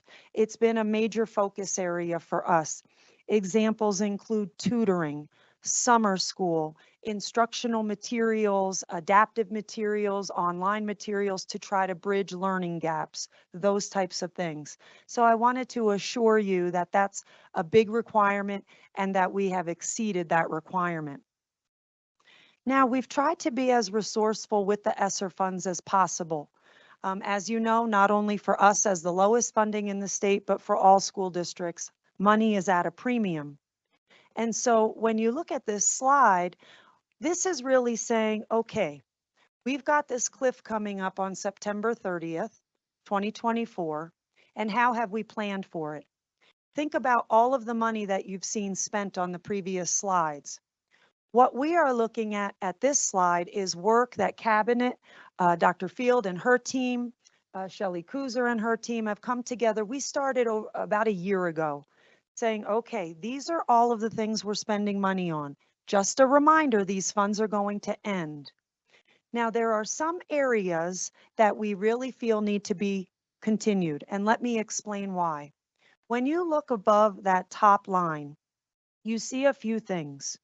You see some funding to support our schools that are either Title I schools now, or are just coming off Title I, or just teetering on still being Title I and not quite making the percentage in terms of the number of impacted students. Well, Title dollars pay for things like interventionists, other academic support folks in literacy and math. We can't just cut that cold turkey. Well, towards the beginning of ESSER, we found out a good news story was our poverty rate was lowering in our school district. But monetarily, what that means is we were facing about a $600,000 cut in title funding that linked to the needs that you see in the second two bullets towards the top of that slide. At the time, I knew that we were going to have to pay for those positions out of the general fund. We could not stop them cold. Well, ESSER came. And I said, okay, we're going to continue these positions, but let's fund them through ESSER for as long as we can. So we've been doing that. But I knew at the end of the 23-24 school year, those costs were going to come and need to come to the general fund. We expected that to happen. And so you can see that we'll be planning to spend some funds out of our general budget when I propose that budget to you in May. You will see a continuation of these positions because they're not quite ready to go. You will see for Doug Valley, as an example, we have a phase out plan. They're no longer technically a Title I school, but we can't just stop it all of a sudden. We've got to give a ramp down so that we don't really hamper the academic progress that is happening for those students. The other one is the top bullet. We had several several elementary schools that only had a part-time counselor. And that's hard. If you have a crisis with a student, a suicidal ideation event, it sure is tough if you don't have a counselor there. So Mr. Smart and myself made a commitment at the time that we were going to make sure that those few schools that only had a half-time, we would make them full-time. Well, again, we knew we were going to pay for it for ESSER and that it would come due for at the end of the 23-24 school year. So that's why those expenses are there. The middle one is around tutoring at our elementary schools. We have last year about $285,000 in ESSER was used for literacy one-on-one reading tutoring. Well, our READ Act dollars continue to shrink from the state each year. So we're really working with the elementary principals. Again, something that's been popular and is having impact for students academically, for growth and achievement. We really need to pause and say, is there a way that we can continue to support some of this work? So our elementary principals are giving kind of their asks of what would help them. And I'll be sharing that with you as well when we share the proposed budget of trying to allocate some of our general fund resources to make sure those pieces don't stop. At the bottom are also outstanding programs, things like some teachers on special assignment, technology staff, additional hours, and our Family Resource Center in terms of our counseling and our food pantry and clothing closet. Right now, we know that for some of these positions, we would need to be able to free up existing resource to be able to fund those. At this point, they're in red because if we do not identify something we can give up, then those positions will sunset at the end of this year. For the Family Resource Center, for the clothing closet, for the food pantry, Mrs. Lang is working very hard to pursue various grant opportunities to see if those monies are available to continue. What would happen if they don't? Then it would look like a pause, and we would have to pause those services and continue to pursue funding opportunities to go ahead and see when we would be able, hopefully in the future at some point, to look at unpausing those services. The tricky part, just like it is for many families in their own lives at home with the family budget, sometimes when you have needs, you can't make them all work. And unfortunately, I say this to be, just to illustrate the point, not to be sarcastic. We don't have a trip to Disney World or a hot tub on our list. These are all very important items. And so it's a tough decision-making matrix in terms of prioritizing what are very important pieces. So I just wanted to give you some background. I applaud the staff in the district, the leadership, cabinet, who have managed this money so carefully. It would be easy to go ahead and hire a bunch of staff members and all of that then you hit the end and you're short. So I applaud the planning and stewardship with these funds that have been shown. One more note before I take any questions that you have. As we look into budgeting, I again will be bringing this to you for the proposed budget. There is one budget item that has a quick turnaround time that I want to just let you know about. Each year, one item that we always share with the board is our commitment to our health insurance provider. Ours is Kaiser Permanente, and our open enrollment period opens April 1st. So we have to go ahead and commit to Kaiser. We can't wait until May or else we would miss that opportunity. Now, many school districts are encountering double-digit percentage increases to premiums.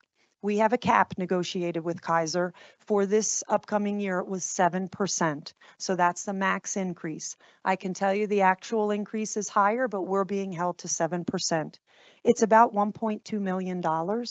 And, unless you have a concern, I'd like to go ahead and move forward to get the ball rolling on that so we can get those insurance premiums set and those contracts set. More to come on that, but it's one that is time sensitive, so I wanted to make sure that I brought it up with you. The final slide I'll show is that we also received some ESSER funds that were specific and some American Rescue Plan dollars through IDEA, specifically for special education. You can see the expenditure buckets, if you will, at the bottom of that. People also ask me, Becky, what are you going to do with those funds for things that need to go ahead and continue? And Dr. Lujan Lindsay really is focusing on for some areas that her general fund may not cover, that some high need areas could go back to IDEA dollars moving forward next year as well. So do you have any questions for me? Ms. Yanez. I really hate not sending questions ahead of time after reading things, but I'm going to just throw this one out I'll there. just do my best. Okay. So I think 7% is a lot less than I'm seeing too, like in professional Yes. liability. In my industry, 19% increase, and then another 13% in general. Yes. So 7%, that sounds Yes. great. How long of a contract do we have with Kaiser to buy that cap essentially? Yeah. It's a great question. So we went out to RFP to go ahead and, it's time every so often to look at the competition that's out there. And I think when you do that, you sometimes get the best and final, right? And so we were very pleased. We got a few things in this. Kaiser was our best value to continue, and we've had Kaiser, and we had a cap, double-digit cap in the past. And a few things. Number one, we got a 7% cap for 1 year. We also now have Peak Med, and it's called One Medical now. It just changed. What is Peak Med? Well, I'll give you an example. My son, he was sick, a few weeks ago, and I can take him to Peak Med, and it's free. No copay. And so it's a really good advantage for families, and you also can get in like the same day or the next day. Now, if you break your arm or something, that's not the place to go. They'll be nice to you, but they're going to tell you need to go to the hospital or somewhere else. But those basic ear infection, sore throat. So one that is ease for our community, our staff, but also we hope that it lessens the use of Kaiser, because your rates each year, to answer your question, it's an annual look at what your increase is going to be from year to year. It's based on what's called experience. How much did you use it? The more your school district staff use it, the higher the increase is going to be. The less, the less. So we just started with Peak Med, this summer. So we don't have enough data, but I'm also hoping a positive outcome of Peak Med or One Medical will be that we'll have decreased usage for Kaiser that we can see in the pocketbook. Now, we had a renewal meeting with Kaiser, and they were letting us know, Becky, we think that we want to stop the cap. So I said, that was a virtual meeting. I said, we all need to meet in person. So they came here, and you know me, I explained the 178 out of 178. I explained that a cap is absolutely one of the biggest drivers to us continuing our relationship with Kaiser.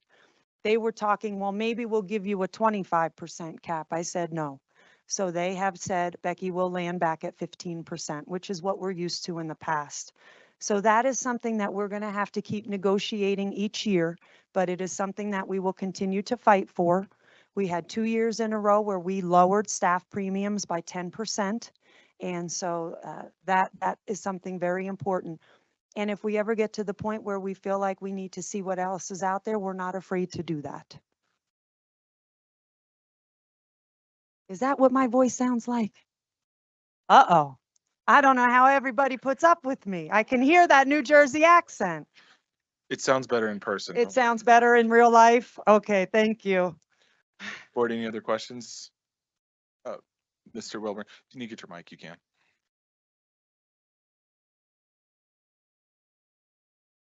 Mr. Wilburn, you can go ahead. So is the 1.2 million before or after open enrollment? I think I missed that. The 1.2 million is basically, we have a certain cost this year that we pay for premiums. That cost is going to go up 7%. So for next year, it will be 1.2. The decision points that we make as a district, we kind of have a few choices when we have an increase.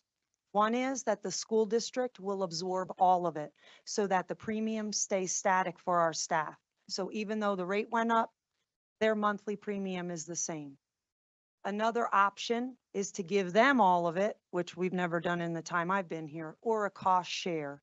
So as a cabinet, we look at those different things and we're still analyzing that. I will tell you that it's still a priority for us to have strong salaries and benefits. And so we have our hopes of what we'd like to do, and we'll continue to work on that during the budget process. Okay. And the ESSER fund, so they sunset every September.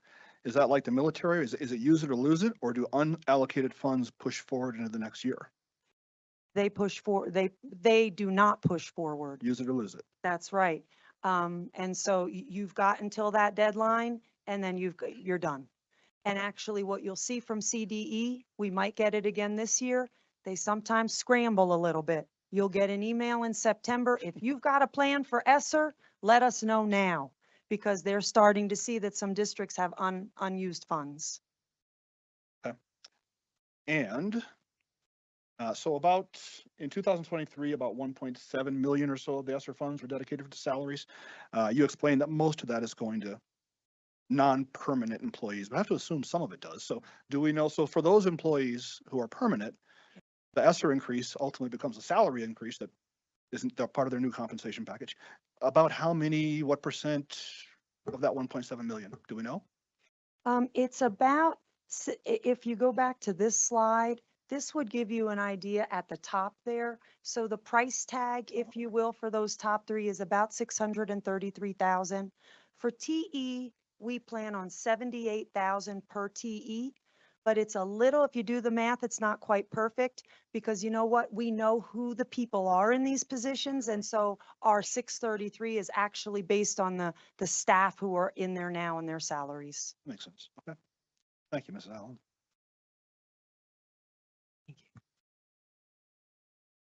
Any other questions? Thank you, Ms. Allen. Next is the legislative update. Superintendent Haber.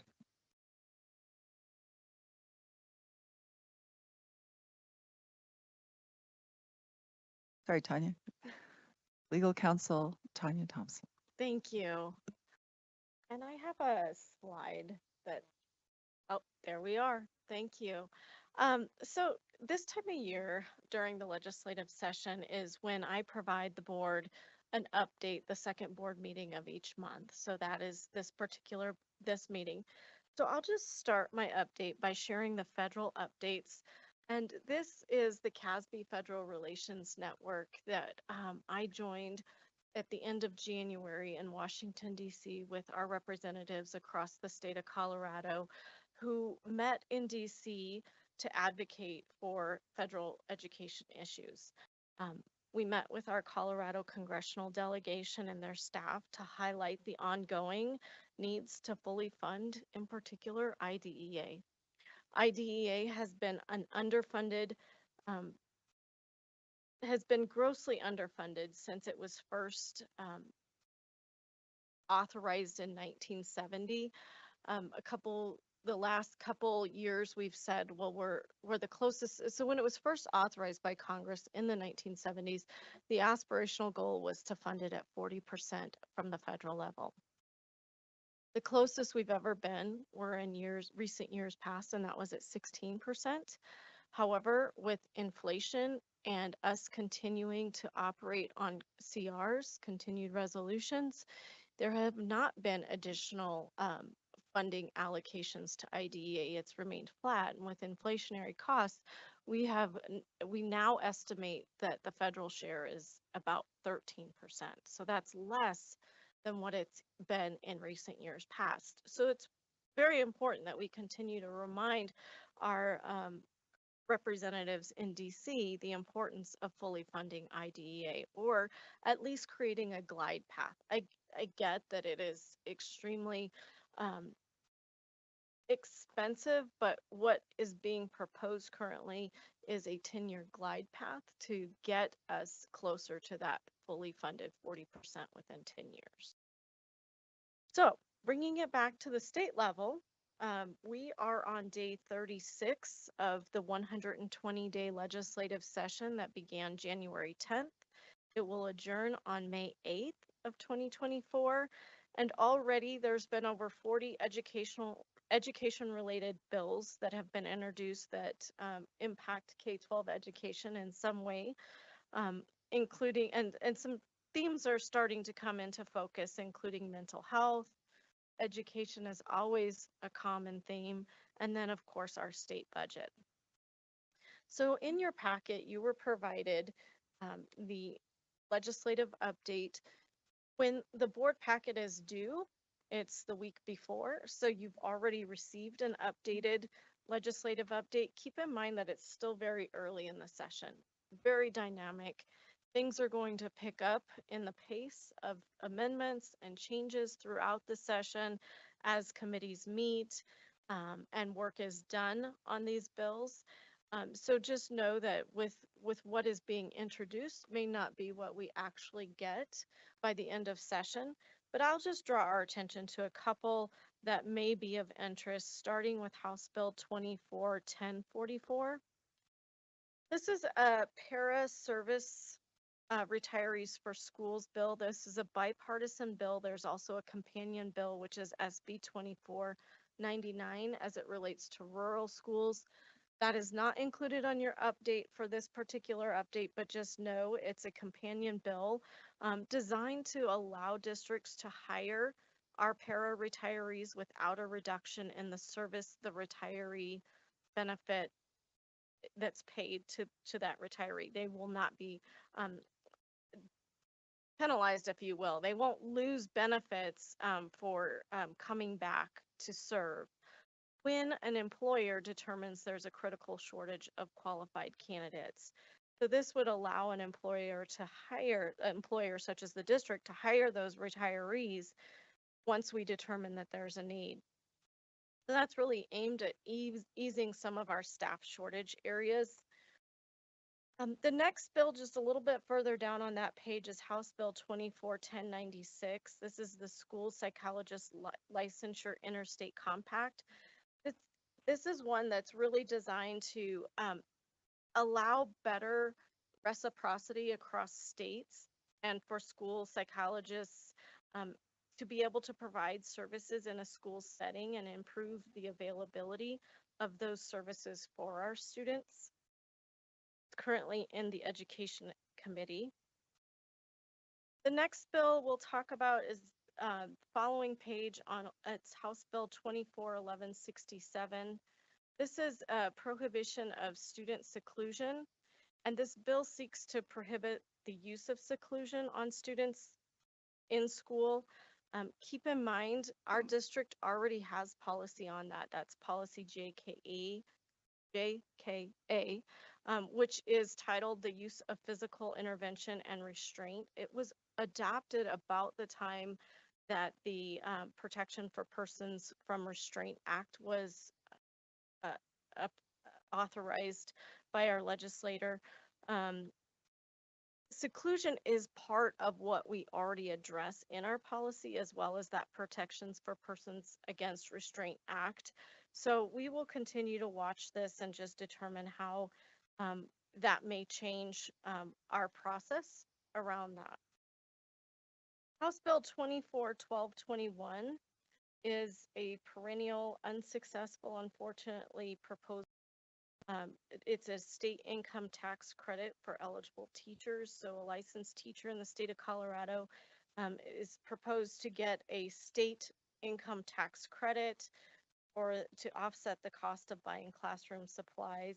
Unfortunately, it's introduced annually. It doesn't, it's not been successful in the past, but we'll. And lastly, I'll leave you with House Bill 1296. And this is modifications to the Colorado Open Records Act.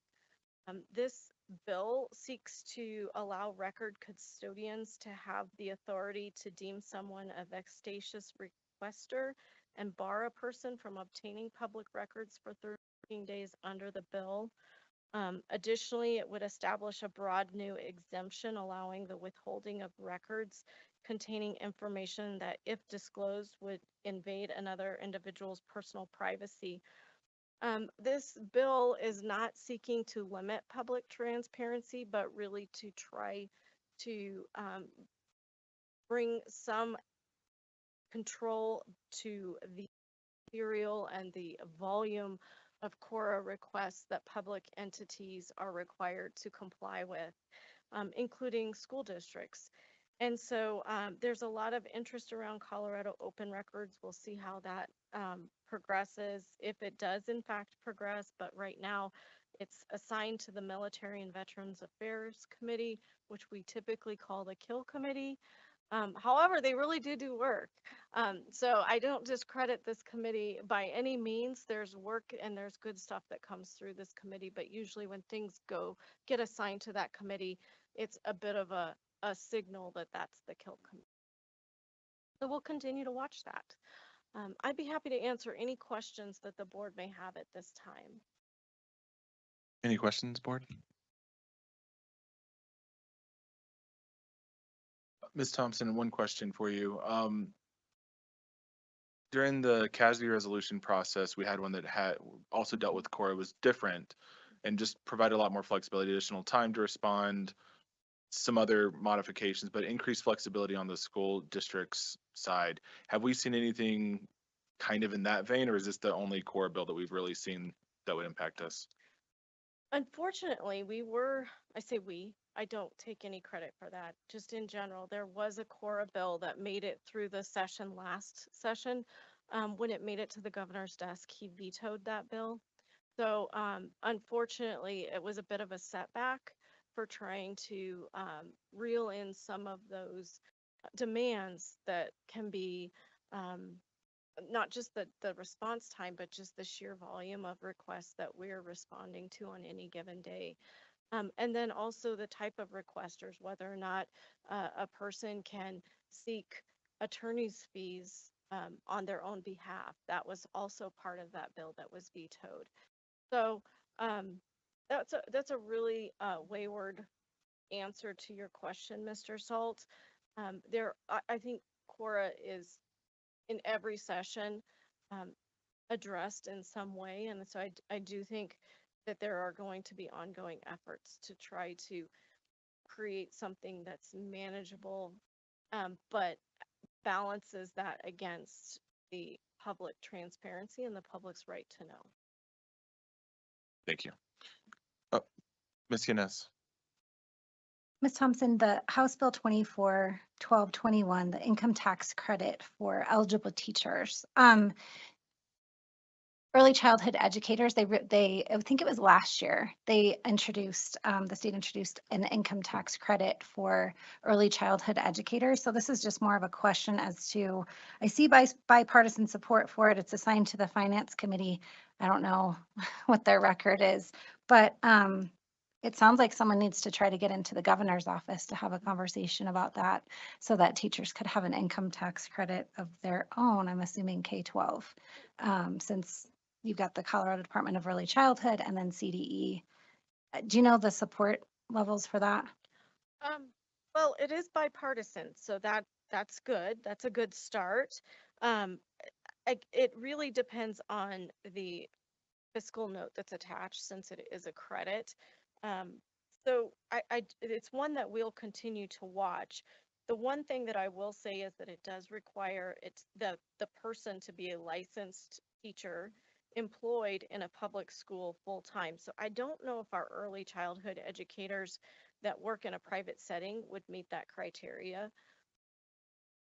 I think the income tax credit that already exists is for any early childhood educator, and their criteria is based on their level. So you get leveled in early childhood through PDIS, and so I think that's how it's attached. But I'm going to watch this one too. Sounds good. Unfortunately, I don't know near as much as about the early childhood aspects. Mr. Wilburn. Thank you, Ms. Thomas. I don't expect that you've read every single one of these. 40, and that was just last week. There's probably more by now. But some of these that place expenditure requirements on schools and school districts. We talked earlier today upstairs about the requirement to replace all lighting in schools with LED lighting, but no provision for paying for it. I don't know how some of these little schools are going to pay for that. In looking at 1307, again, I don't know if you've read it yet, talking about mandatory infrastructure updates, HVAC infrastructure improvements. Don't know where that's headed. It's in a committee that's certainly not a house to kill. If you do have any familiarity, is there the potential for significant financial impact on District 20 in some of our older schools? Any idea? Well, so there are a couple of these in here. If you look through, House Bill 1307 that you pointed to is, yeah, it does require there to be HVAC infrastructure in the improvement projects going forward. So it's drafted as a prospective. So going forward, we're required to have these. There's also one around purchasing buses. Yeah. With HVAC. The question that we're asking is, why is it so targeted at schools? Why aren't we looking at other public places of accommodation, such as a library? It's completely rhetorical, but it does feel a bit targeted because of the implications and the assumptions that, as you pointed out, it comes with some sort of fiscal responsibility, if not paid by the state, would fall to the burden of the district. But I think most of those capital improvement projects already contemplate HVAC. I can't speak to those smaller rural districts that maybe they can't build that in, but all of our projects would be compliant. So it's concerning construction, not retroactive. So the wording isn't Eagleville Middle School has a 38-year-old HVAC system, replace it. It's today forward. Okay. Correct. Any other questions, board? All right. Thank you, Ms. Thompson. Thank you.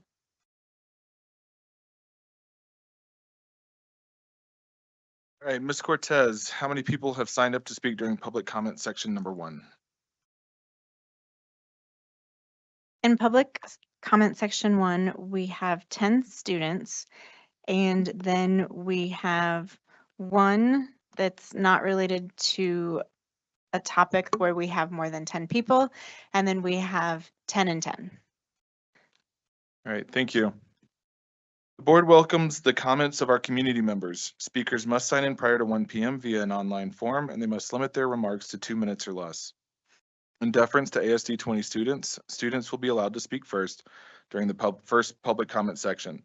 Following any student, speakers who wish to comment on an agenda item will be called in order of their sign-up. We greatly value all comments from the public, but in order to adhere to board policy and accomplish the work already on the agenda, the board will not respond at the meeting. Speakers may offer appreciation for or criticism of school operations and programs as concern them, but are encouraged to exercise their speech rights responsibly, as they are personally responsible for any legal consequences attributable to their comments, including claims for defamation. Please keep in mind that students often attend board meetings, including at least 10 of them tonight.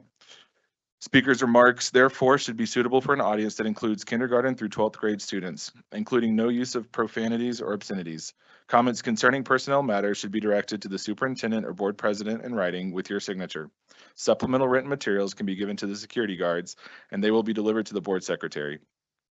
The board president will recognize each speaker and may interrupt, warn, or terminate a speaker's statement that is unrelated to the business of the school district, inappropriate for K-12 students, or disruptive to an orderly, civil, and productive meeting. Thank you for your cooperation. We will be doing this baseball style. Are we doing a rolling 3? Rolling 3. Perfect. Thank you, ma'am. Okay. So our first three speakers, and these are all students at the beginning. First will be Adeline Cleveland, then Saffron Stevens, and then Avery Wormers. So we will get started with Adeline.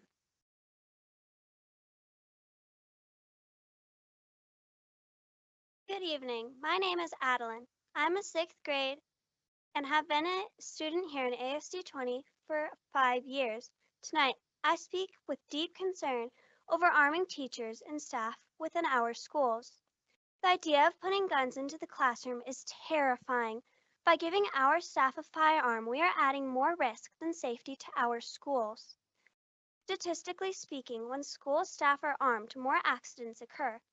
Examples include, at Highland Elementary School in Ohio, 2 first graders gained access to a gun while in a school office. At Central Middle School in Missouri, a gun at school was stolen by 2 middle schoolers. In addition, there are dozens of cases in which a firearm has been left to be found by others, often in a school bathroom.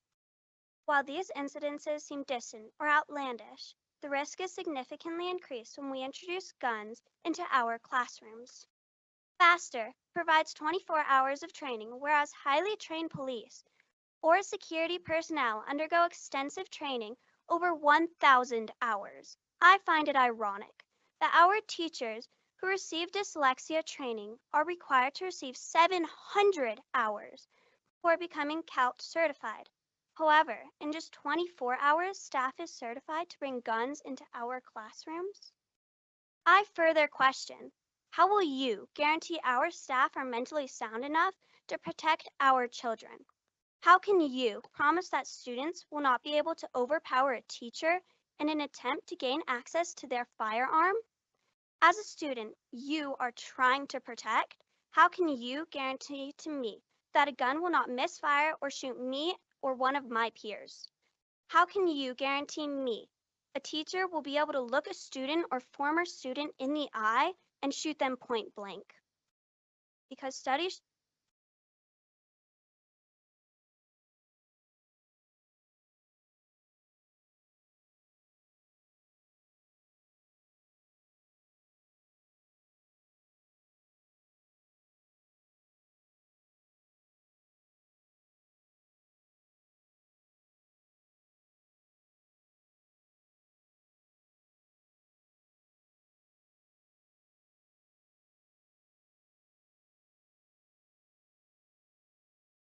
Next, we have Saffron Stevens, followed by Avery Wormers, and then Reed Olson. My name is Saffron, and I'm a junior at Pine Creek High School. When I heard that the board was going to be proposing an implementation of the ununiformed armed staff members into D20 schools, I did what any self-respecting teenager would do. I told my friends. The reaction I got from my peers was always the same: shock. Pure, unadulterated shock. Followed immediately by a question: why? And this is the same question I pose to you now. Why work to undermine positive school environments? Why risk unintended consequences, both in the school and legally, such as claims of intimidation and harassment towards students by armed teachers, or law enforcement officials confusing the teachers with the real threat, especially when you're already dealing with a multitude of issues and concerns with your leadership as is? Why would you implement something into schools that SROs have said they strongly oppose due to safety concerns? Why would you harm students' trust in educators who don't wish for the implementation of this program in the first place? Why exacerbate the issues concerning teacher shortages and make teachers uncomfortable? Why ask teachers to make an irreversible choice in moments of chaos, stopping a shooter which could be a former student? Why risk the potential of students obtaining access to these guns, creating a situation which would have never been an issue in the first place? But I also question how. How do you account for a secure area in a classroom to hold a gun?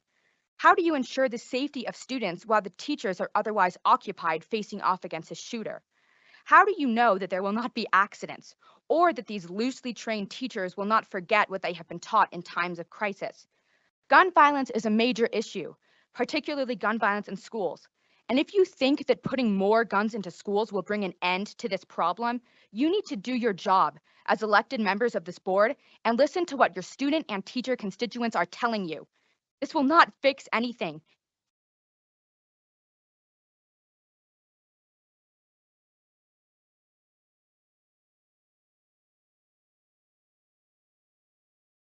Next is Avery Warmers, followed by Reed Olson and then Nathan Boylston.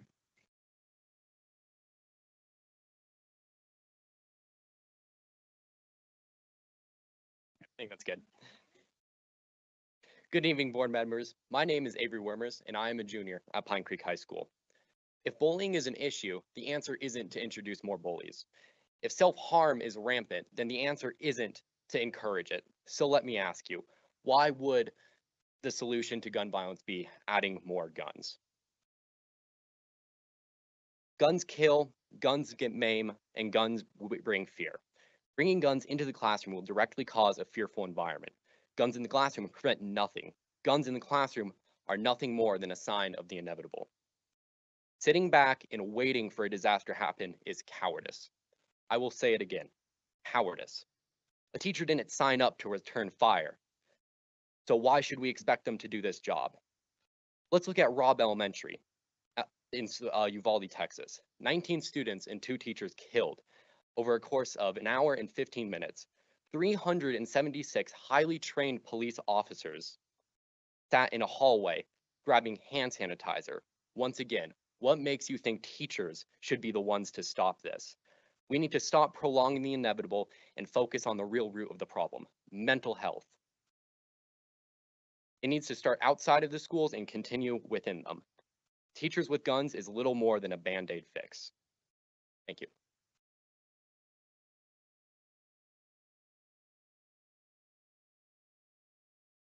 Next, we have Reed Olson, Nathan Boylston, and then Liam Lampier.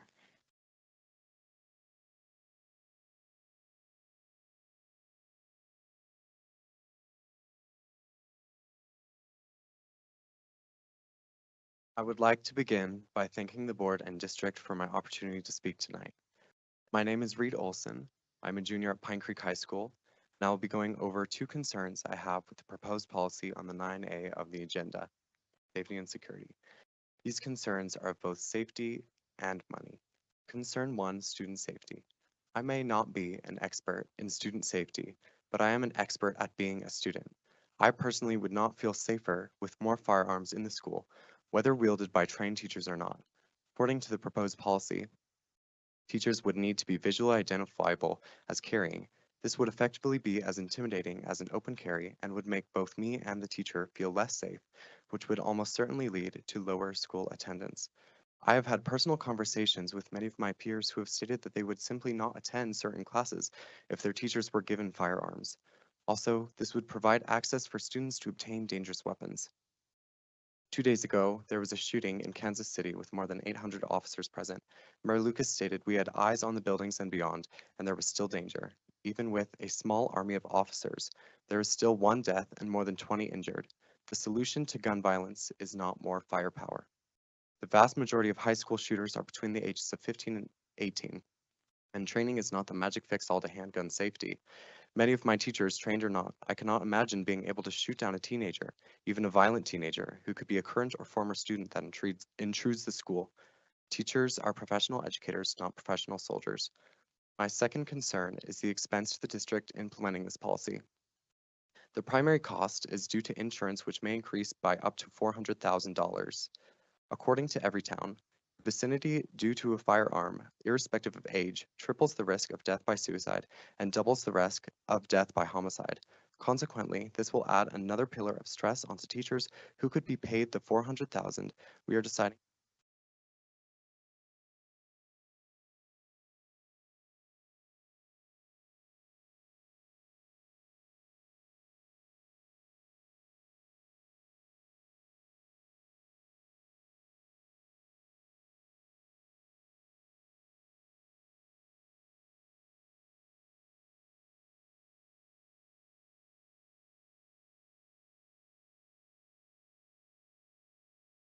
Next, we have Nathan Boylston, followed by Liam Lampier and Carter Leffler. My name is Nathan Boylston, and I'm a junior at Rampart High School. I'm speaking here tonight to express my opposition to the proposal to arm teachers within our schools. Growing up in a society where mass shootings occur on an almost regular basis, the fear of school shootings is a consistent thought that floats around in every student's mind. Deciding to arm teachers rather than addressing the root cause of this problem is just adding insult to injury. When comparing America with other countries, school shootings are almost a uniquely American phenomenon. The common denominator is that these countries focus on preventative measures and that their schools and communities are not filled with armed individuals. Sadly, last night, a Super Bowl parade turned tragic when over 20 people were shot and at least one person died. This happened in a space that had over 800 law enforcement present. Although devastating, this event again proves that adding more armed individuals does not fix the problem that our country faces. Arming teachers only increases the risk of accidents, misuse, and unintended consequences. Our teachers are not trained law enforcement officers, and expecting them to handle firearms in high-stress situations is unfair and unrealistic. The idea that introducing one more good guy with a gun who is going to instantly take out a school shooter is a fantasy. Instead of focusing on arming teachers, we should prioritize improving on what is already working in our schools. Organizations such as No Place for Hate and Source of Strength, as well as a diversity in clubs and extracurriculars, help to give students a safe place where they feel that everyone belongs. School shootings are never random. In almost every case of a shooting, the perpetrator showed various warning signs beforehand. By training our teachers and staff members to recognize these warning signs, we can effectively prevent future catastrophes. Continuing to invest in ruler, SOS, and other mental health resources, strengthening current security measures, and continuing to promote a culture of inclusivity and belonging is what is needed. There are many people here tonight who feel very strongly about this issue. I ask that the voices of parents of current D20 students, D20 staff, and our security team be prioritized over voices of those who aren't personally.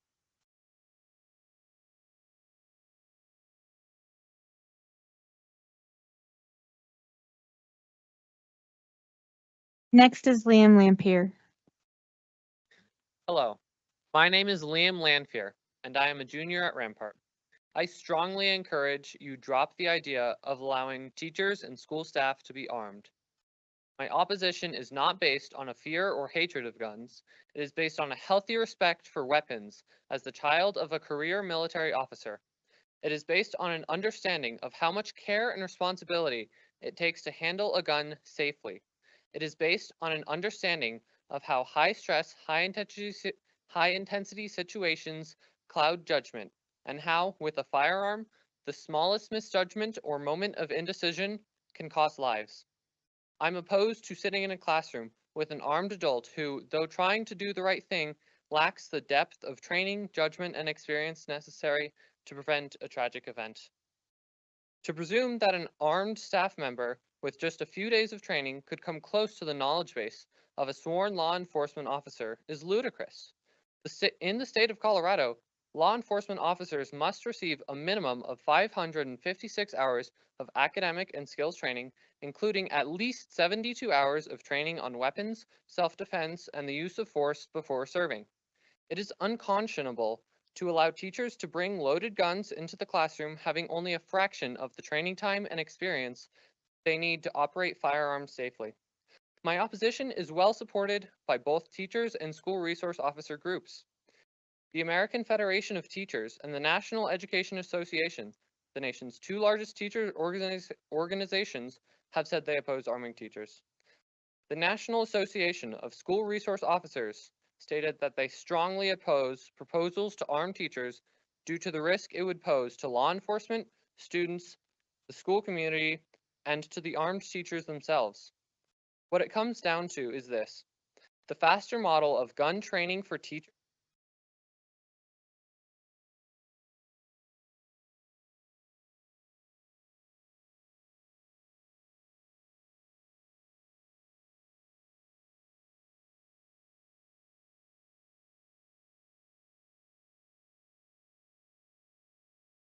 Next, we have Carter Leffler, then Saul Cowell, and then Nathan Whitcomb.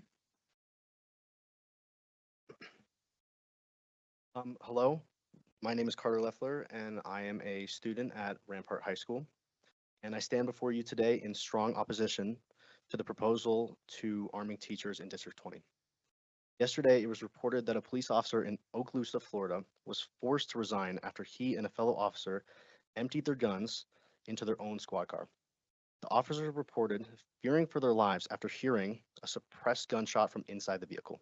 In reality, it was simply an acorn falling from the roof of the squad car. Despite firing more than a dozen rounds from only a few feet away.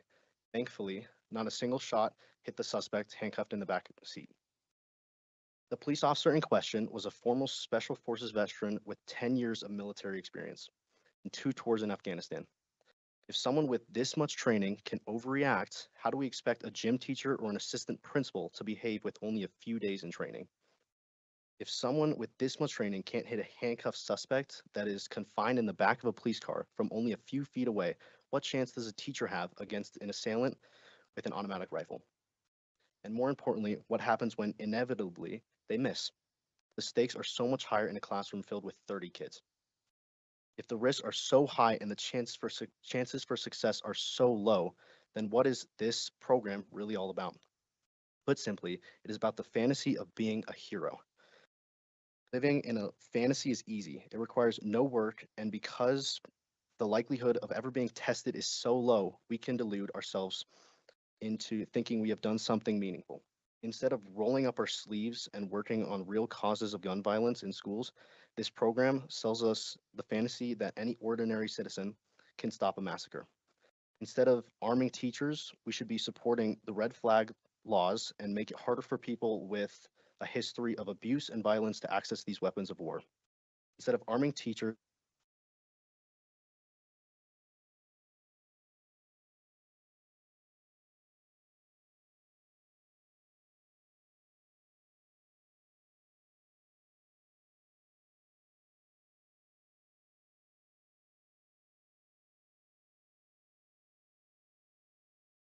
Next is Saul Cowell, then Nathan Whitcomb, and our final student speaker will be James Gale.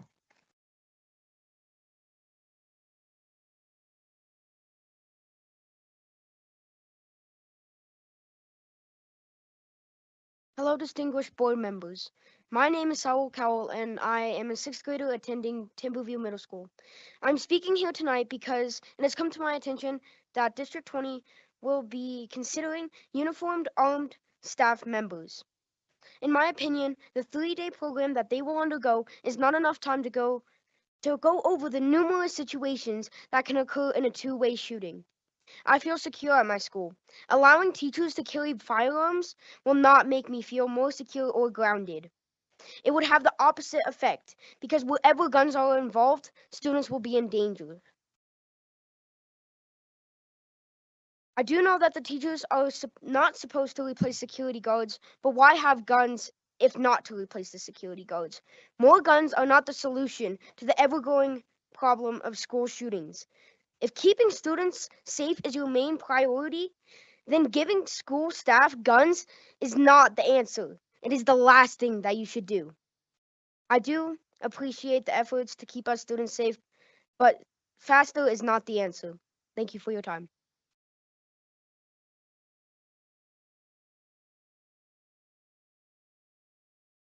Next is Nathan Whitcomb, followed by James Gale. Good evening. I'm Nathan Whitcomb. I'm a junior at the Village High School. I would like to start off that arming teachers is not in the best interest of the student body or the teachers themselves. To start, many D20 schools already have armed guards who I trust, and many of them were former police officers with sufficient training and experience in that career field. I feel teachers should be more concerned with teaching rather than worrying about people who want to harm. That is not their job. Their job is to teach. It is not fair to the teachers of our district who already have a heavy workload outside of school to worry about this issue. I would not feel safe with a gun in the classroom, and this shouldn't be a burden that should be placed upon the teachers or the students. Thank you.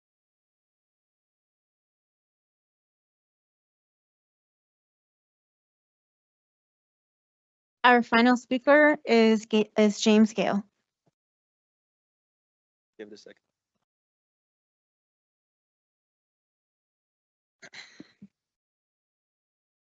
I'm a junior at the Village High School, just like Nathan. I have met peers who would like to attack fellow students and could easily overpower teachers. Now the school board would like to give this teacher a gun. Now a teacher has to control a classroom with students who could care less about what the teacher has to say, and they need to make sure that they don't fiddle around with a firearm. And going back to when students fight each other or overpower the teachers themselves, how is it that escalating the situation with a firearm is going to improve our education?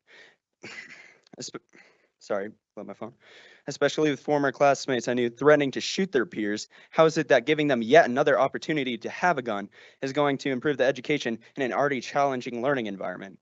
See, while you may divorce yourself from reality and think of the teachers as John McClane from Die Hard, you have forgot what it takes to make a good teacher and good student. And going back to a former discussion, you believe teaching history will shame white children. This shows how much faith you lack for good educators. Any good educators, such as the excellent ones I have, would give students information and wouldn't try to make an opinion for them, unlike you all on the board.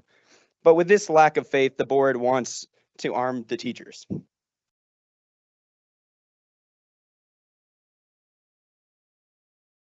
That concludes students. Thank you. As we move out of the student section into the adults, I want to say, number one, I'm going to hold you all to 2 minutes. Number one. And number two, because we have a lot of additional speakers, if we could keep the applause down so we can tick through this as quickly as possible, that would be appreciated. Thank you. Ms. Cortez. So we have one speaker that's not related to the more than 10. And so our next speaker is Catherine Chukas.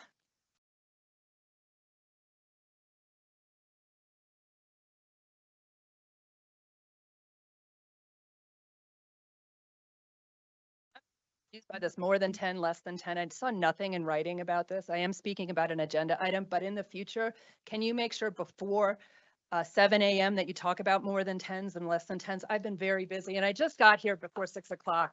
I'm sorry. Again, my name is, again, I don't want this to go against my time, please. No, this won't go against your time. We'll restart in just a second.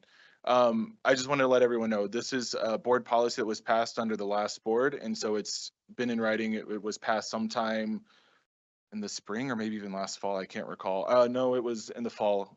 So this was something that went through the More board than process. 10, less than 10 about the legislative update. Got it. We'll do that next time. More than 10 about the legislative update and more than 10 against the legislative update. That makes sense next time. Let's remember that. Okay, so again, my name is Catherine. Can we please restart the clock? My name is Catherine Chukas. I'm a D20 resident, an Air Academy parent, and I'm its SAC chair. I'm here to talk about West Side safety, and again, it's about the animals. I get to sit in the passenger seat a lot more when driving in my neighborhood because my kids are getting their hours in for their driver's licenses. Yes, my Woodmen, Roberts, and Eagleview kids and their friends are behind the wheel now. So I noticed the deer, and even though they travel in a herd, they are very respectful of cars. They wait on the sidewalk and listen, and then they cross single file. It's the turkeys. The turkeys are a total different story. They walk out in front of the traffic and stare down the cars. It's the turkeys that are going to cause the collisions for my kids on Delmonico. It's the turkeys who are going to end up flattened.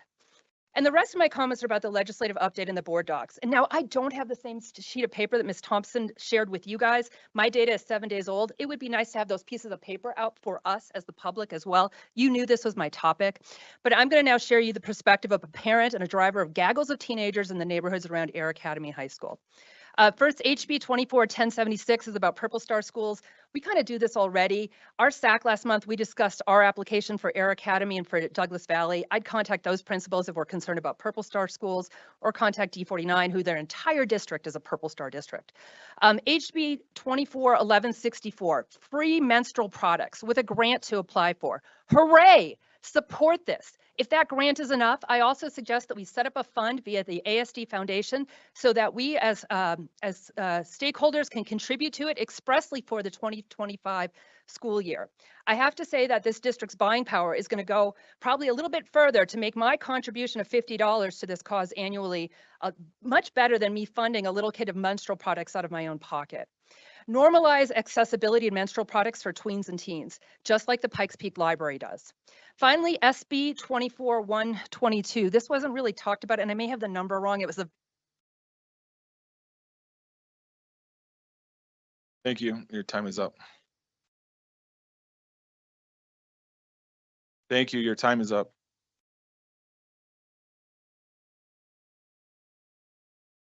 So now we're going to move into the section where we had more than 10 individuals sign up for the same topic. So there's two groups of people. Our first group of people is going to talk on behalf of the safety and security update that was received tonight. This first group are folks who are in So our first group are folks that have concerns with what they heard and saw at work session or at the board meeting. So I'm going to read 3 names at a time. And our first 3 names are Leah McFan, Lynn Cito, and Justin Hicks. The entire section for this has 20 minutes. So we're gonna set the clock for 20 minutes. Does that all work? Do you just want to do 2? Okay, just 2 minutes per person. Okay. So we'll do Leah, Lynn, and Justin. They gave me more than 10 names. Yeah. Hello, my name is Leah McFan. I'm a teacher in this district, and because this also seems to matter to most of you, I'm a Christian, a registered Republican, and a gun owner. I want to start by reading the values as stated on the District 20 website. We believe people are the heart of our success. We aspire to practice meaningful inclusion, honor diversity, and develop a culture of belonging throughout our school community. We believe relationships matter. We aspire to nurture relationships rooted in honesty, integrity, equity, and transparency to drive continued growth and positive change. We believe in quality education. We aspire to teach and learn in ways that value the growth of all students, engaging them to demonstrate excellence as we respect their individual journeys. Meaningful inclusion, a culture of belonging, relationships matter, honesty, integrity, equity, transparency. If all of these things are true, then why do so many staff members feel unseen, unheard, unimportant, and unsafe? You say that people are the heart of your success, but refuse to call delays or snow days on the basis that families can keep their children home if they feel it is unsafe to send them to school. What about staff? You say that people are the heart of your success, but engage in massive discussions that directly affect staff and students without considering to engage staff in the conversation first. 87% of staff who were surveyed said they would be more likely to leave the district if staff in ASD 20 were allowed to carry firearms. What about staff? My safety is just as important as the safety of our students. My safety is not a game. Conversations that revolve around my safety are not a game of filling seats at a meeting with people who support you. My safety should involve me. What about staff? As a responsible gun owner, I know that when a gun is on my person, my priority has to be on the gun. How am I supposed to teach classes of 34 students and perform the countless duties that are expected of me to the best of my ability when my attention is directed on a gun? What about staff?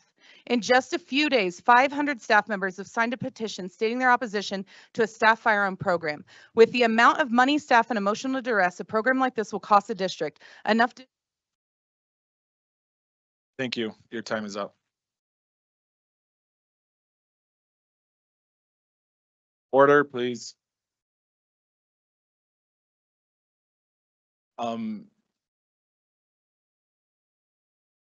sorry. Oh, that's a discussion we can have at another time. We can't do that technically tonight. Thank you.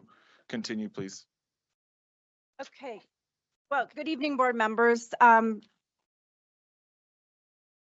evening, board members. So yes, I'm Lynn Cito. I know one of you, but for those of you who do not know me, I am a teacher here in Academy District 20, and I have been so for the past 12 years. In addition, I began my teaching career back in 1999, so I feel teaching and learning and the acquisition of skills is something I know a few things about. But in addition, I've been training in the martial arts for the last 12 years, specifically karate and jujitsu.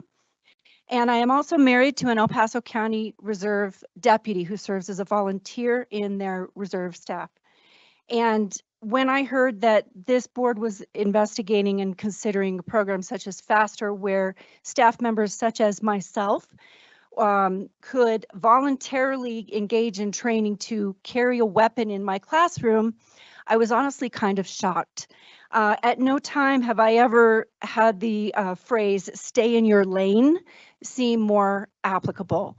I am trained to teach, not to defend the security of others in a classroom setting. And so I researched the FASTER program.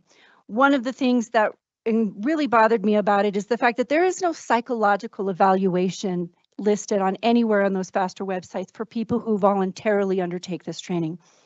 Before my husband could engage in training as an El Paso County Sheriff Deputy, he had to undergo a very rigorous psychological evaluation. He was interviewed, I was interviewed, friends and neighbors were all interviewed. Then he engaged in the 500+ hours that was mentioned so eloquently by our students, at the end of which he was tased and pepper sprayed in the face. And that is just to do the basic duties.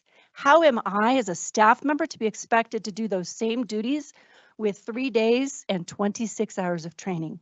It's a ludicrous. Thank you. Your time is up. Next is Justin Hicks. Justin will be followed by Catherine Bradford and then Patrick White. I am the parent of a kindergarten student in District 20. I was born and raised in Colorado Springs. I went to Mountain View Elementary School, Challenger Middle School, and Pine Creek High School, and graduated in Eagle. I am a part of this community and I have concerns about this program. I was present at today's study session. This program has been developed for years, yet upon mention of instituting it in D20, the insurance provider said they're going to drop all liability insurance. That was on your report regarding this matter. Why would they immediately do that with no proposal in place? On Faster's own website, they mentioned this program grew because rural areas were worried about 30+ minute response times from law enforcement. We don't have that problem here. What's the purpose? It was mentioned in today's session the heightened risk of shootings in metropolitan areas. Shootings are obviously heightened where population is heightened. What is true is that school-targeted shootings occur in rural areas far greater numbers. So what is the purpose? The presence of multiple shooters increases fatalities. This is fact. This is regarded as fact. The Arvada Good Samaritan was killed after they had killed the shooter by a police officer who didn't recognize him as the Good Samaritan. I want to present you with a couple of situations with all the great statistics that have been said. A teacher is pointing a gun in defense of their class, and their fellow staff member comes around the corner with a gun, and they shoot their colleague. A teacher misses trying to shoot the shooter, and the bullet goes through the wall and kills one of their students. Neither of those situations occurs if we don't do this program. They will occur at some point if we do. This is a ludicrous idea. It is great that we are thinking about safety and security, and I appreciate you all taking our comments today. It is great that we are having this opportunity, but this cannot happen.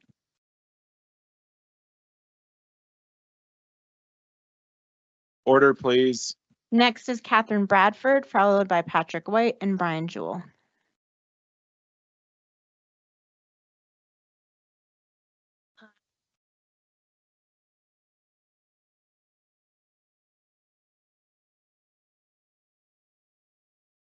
And as a registered nurse, the thing that we learned really early on and that is drilled into us constantly is safety comes first, safety first. This is something that I apply in my parenting too. Safety first is always our rule. Whatever we're looking at or considering doing, we consider safety first. As a nurse, another thing that's been really important in my education is learning to look for the evidence, learning to look for the research. We do interventions based on evidence. We don't do interventions based on how we feel about it or how other people around us think this might be the good thing. The students tonight have presented a lot of really good evidence-based research on guns and gun safety. There's no supporting evidence or research backing bringing firearms into schools and putting them in the hands. There's, however, a lot of evidence and research that supports how dangerous this is. As a student mentioned earlier, having a gun in the vicinity that is accessible and students can access them increases the likelihood of a homicide twofold. It increases the likelihood of a suicide. Research has shown that within households with guns, 80% of children know where the guns are and how to access them and have done so without their parents' consent or knowledge. Research shows that in the case of emergency department shootings, 23% of those shootings have been perpetrated with a gun that was wrested from a security officer who was there to prevent violence. Arming teachers is not a proven way to increase safety. Keeping guns out of school.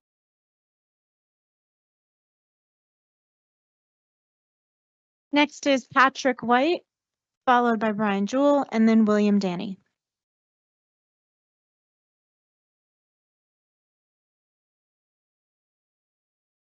Good evening. I appreciate the board allowing me to speak. I really appreciate Director Yenis coming forward with your story earlier. That's a good story. I appreciate those conversations. First of all, I am a resident and a parent of 2 D20 students. I'm also a veteran of the Army and a current member of the Colorado National Guard. And as a veteran and member of the military, I take firearm safety very seriously. The military takes firearm safety very seriously. This is why you don't see armed soldiers walking around Fort Carson or the Air Academy. Guns are dangerous. There's an assumption from anyone that has a gun, that carries a gun, that they are lethal. And they're meant to do one thing. They're not a deterrent. They're meant to kill.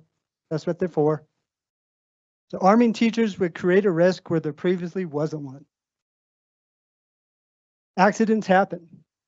In the event that an accident does happen, who's the recipient of that? A student, a fellow teacher, another first responder? Arming teachers would undermine the educational environment and culture of schools. Teachers are supposed to be mentors, facilitators, and role models, not soldiers. I think what really needs to be done is we need to be looking out for one another and supporting one another and encouraging people to come forward, see something, say something. If there's a problem, we're all here to talk. So anyone that needs to talk, anyone that needs to come forward, you can reach out to me. Thank you. Next is Brian Jewell, followed by William Danny, and then we have Rowan Deaton.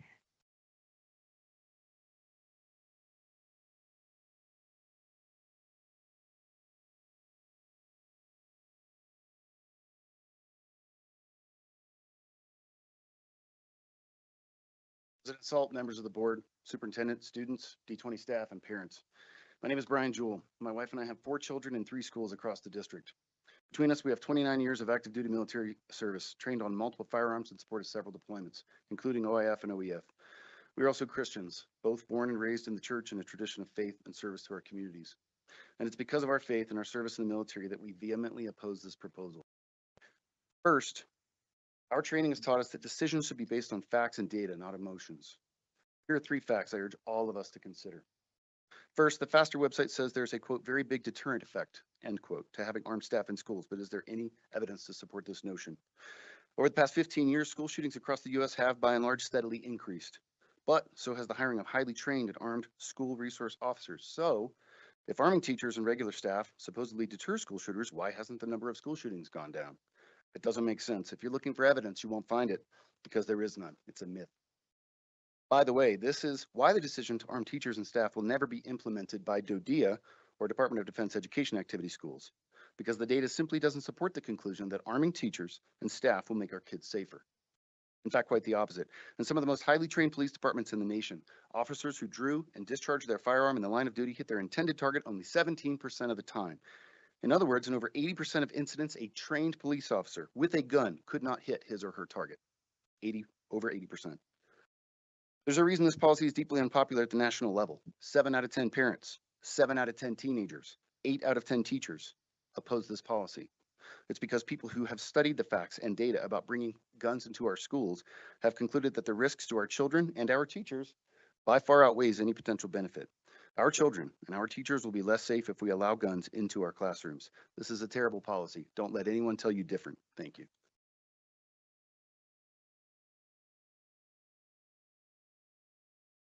Next, we have Rowan Deaton, then Dr. Lisa. Oh, did I? Oh, I forgot. I'm sorry. I skipped you. Go right on ahead. You're good. You're up. I got overzealous. I apologize. Yeah, me too. We got excited. Thank you. My name is William Sani, not Donnie, by the way.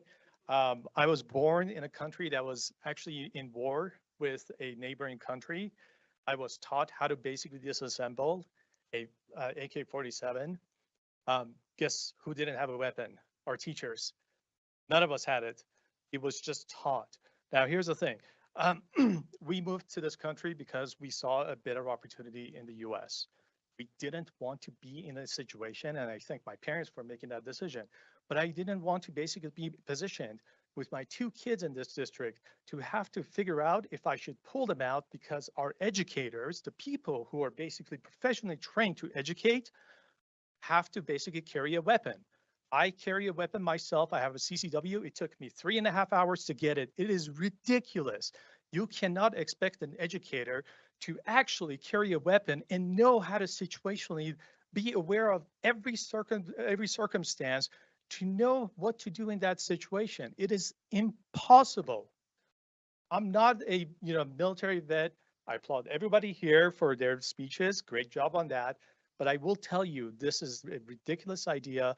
The empirical data does not exist to actually support the FAFSA program, first and foremost, and there is a confirmation bias. I implore you, please don't do this. I will pull my kids out and you will see a whole lot of good educators leave this district because of the decision. It is absolutely insane to do that. Please don't do it. Please listen to every constituent in district, including those who oppose this, circumstance, whatever you want to call it. It's just ridiculous. It is the pendulum has basically swung far right, and this is not a political statement. It is just the reality of the situation. Talk to the people who basically care deeply about this, not to those who want to LARP, live action role.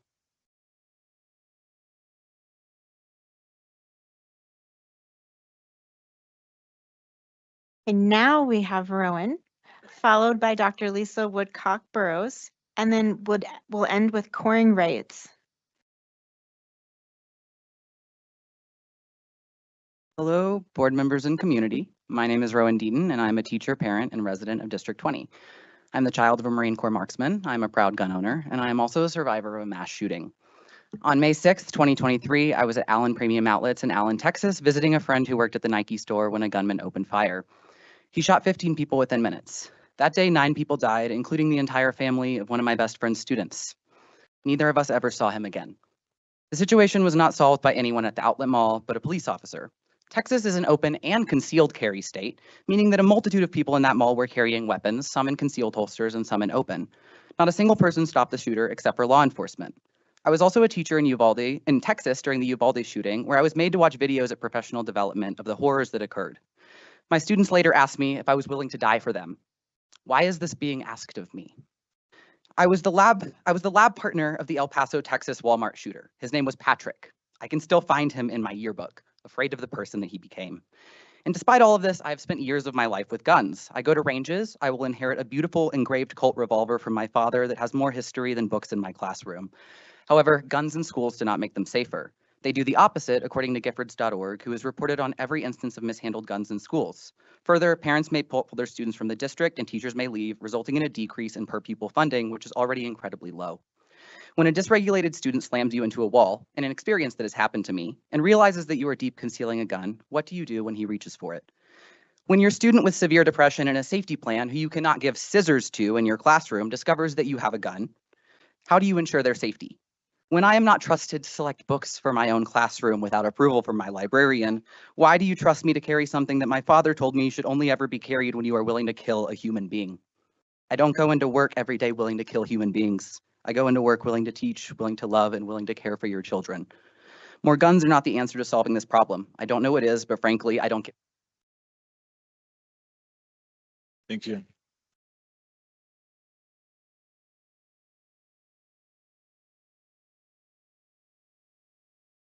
Next is Dr. Lisa Woodcock Burrows, followed by Coring Wrights. Good evening. Most of us in this room remember where we were on September 11th when the planes hit the towers. Some of us in this room might remember where they were on November 22nd, 1963, when Kennedy was shot. I remember where I was on December 14th, 2012. That was the day Sandy Hook happened. My daughter was 10 months old. I wasn't there, but I was driving in my car, sitting at a stoplight, serving in my role as a school psychologist, driving between buildings. Tears streaming down my face, my heart broken for those families whose loved ones would never walk through the door again. If you remember, one of the first to die on that day was Mary, She was a school psychologist. She ran directly into the line of fire to protect all students. If the unimaginable happened, I would like to think I'd be as brave as she was. I'm addressing you today as a mother, a community member, as staff member, and a school psychologist. As a psychologist, I could lecture you about research that shows that access to guns results in increased violence, or the 2018 analysis by the United States Secret Service, which showed that all school shooters had experienced social stressors involving their relationships with others. But I'd rather spend my time talking about solutions. In my 15 plus years in education, I've never encountered another district like Academy District 20, where children and staff are valued for who they are and where staff go above and beyond on a daily basis to forge genuine connections and to build authentic relationships. We need to do more of this. This should be our point of intervention. Imagine that you're a child and you shared with your teacher that your aunt has cancer, that you've lost your home. You need a hug and you're met with a gun. Whether it's pointed at you or not, visible or not, would you feel safe? In order to prevent tragedies like Columbine, Parkland, Oxford, and Sandy Hook, we need to continue to work together to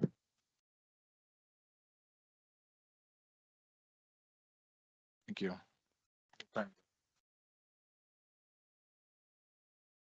Our final speaker for this section is Corin Reyes. Hello, I'm Karina Rates. I'm a tax-paying resident of Academy District 20. I'm a parent of a D20 student. I'm also a D20 teacher. Teachers have been asked to wear many hats. We have been asked to be more than teachers. We have been asked to be counselors, nurses, technology specialists, behavioral experts, and more. With each hat comes less focus and intent on instructing. Now you are considering adding another hat, one that belongs to law enforcement and security specialists and not teachers, one that will yet again divide the real and appropriate focus of teachers. You would have us need to navigate all the possibilities that come with having firearms in the classroom. Knowing myself and my colleagues very well, I ask you not to do this. I likewise ask you not to look to the Hanover and Peyton school districts as models to follow in this respect. In previous years, I was actively involved as a dean of students with emergency plans in a district near that area. These districts are completely different from District 20. The response time of first responders was very concerning in that area. We had to rely on the El Paso County Sheriff's Department and not the CSPD that is in our midst now. We had to use the volunteer fire department because it would take city services at least 30 to 45 minutes to get to us. That is not the case with Academy School District 20. Let our local law enforcement and wonderful security team wear the hats that they are 100% meant to wear. We teachers are not meant to wear such hats. Our expertise would be divided and clouded.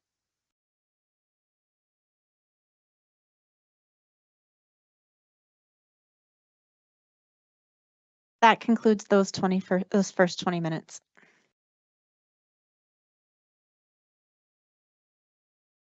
So now we can move into the second section of 20 minutes. And these are individuals that signed up to speak in support of safety and security. Should we take a moment while people exit? Yeah. We'll take a 2-minute recess. Thank you.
All right, Ms. Cortez, are you ready for the next? Thank you. Yes. Okay. Just got to pull up our names. Okay, so now we have our next 10 folks, and it starts with Huey Langenson. I hope, Huey, I pronounced your last name right. Then Kevin Gutman and Lindsay Moore. Those are our first three. So we start with Huey.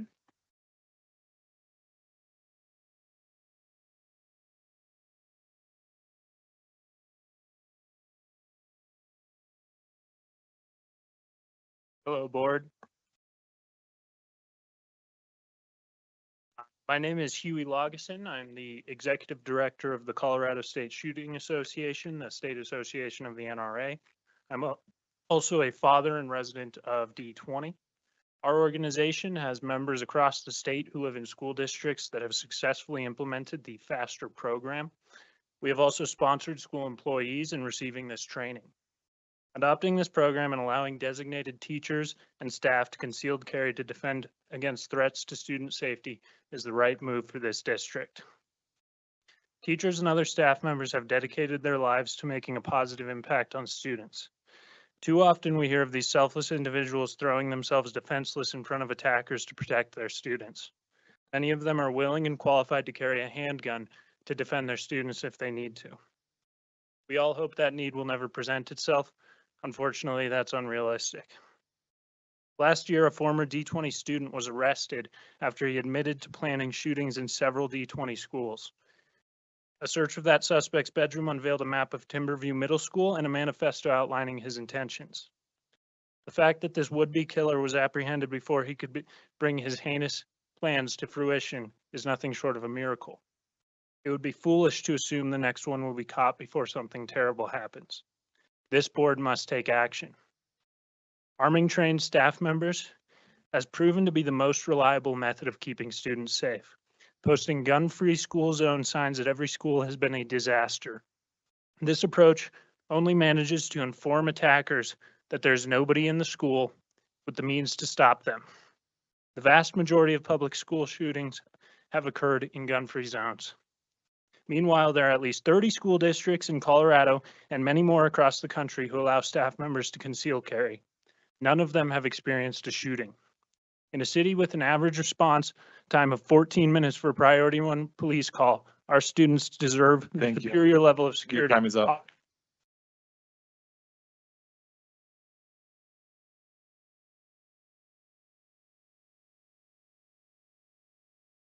This is Kevin Gutman, and then we'll have Lindsay Moore and Maria Bergman. Thank you to the elected school board members who volunteer and ensure our children receive a quality education and are kept safe. My name is Kevin Gutman. I live in Rock Rimmon. I'm the father of 5 children, all who attended District 20 schools, elementary, middle, and high school.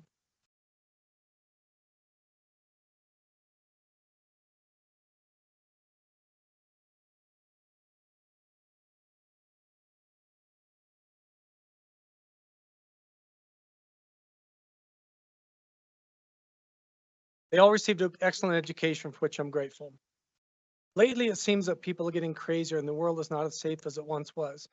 Just last Sunday, there was a shooter in a large church in Houston.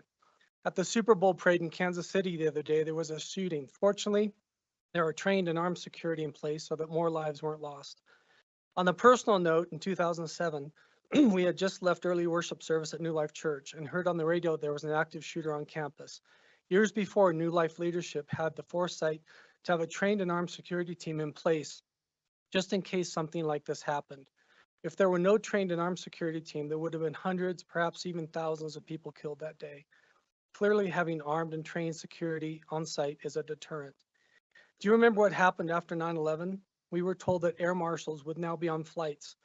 They would be armed and anonymous. Since then, have you heard of anyone getting shot or a plane being hijacked? I haven't. Ronald Reagan won the Cold War with a policy of peace through strength. We would all prefer to live in a safe world, free of violence, and not need to take such action as training and arming our staff and teachers in schools. However, that is not the world we currently live in. If we ignore the trend of increasing violence, pretending it will get better, we are just fooling ourselves. I encourage the board to follow other school districts and schools in Colorado and around the country and adopt the FASTER program. Our children are precious, and it is our duty and responsibility to ensure their safety. Thank you.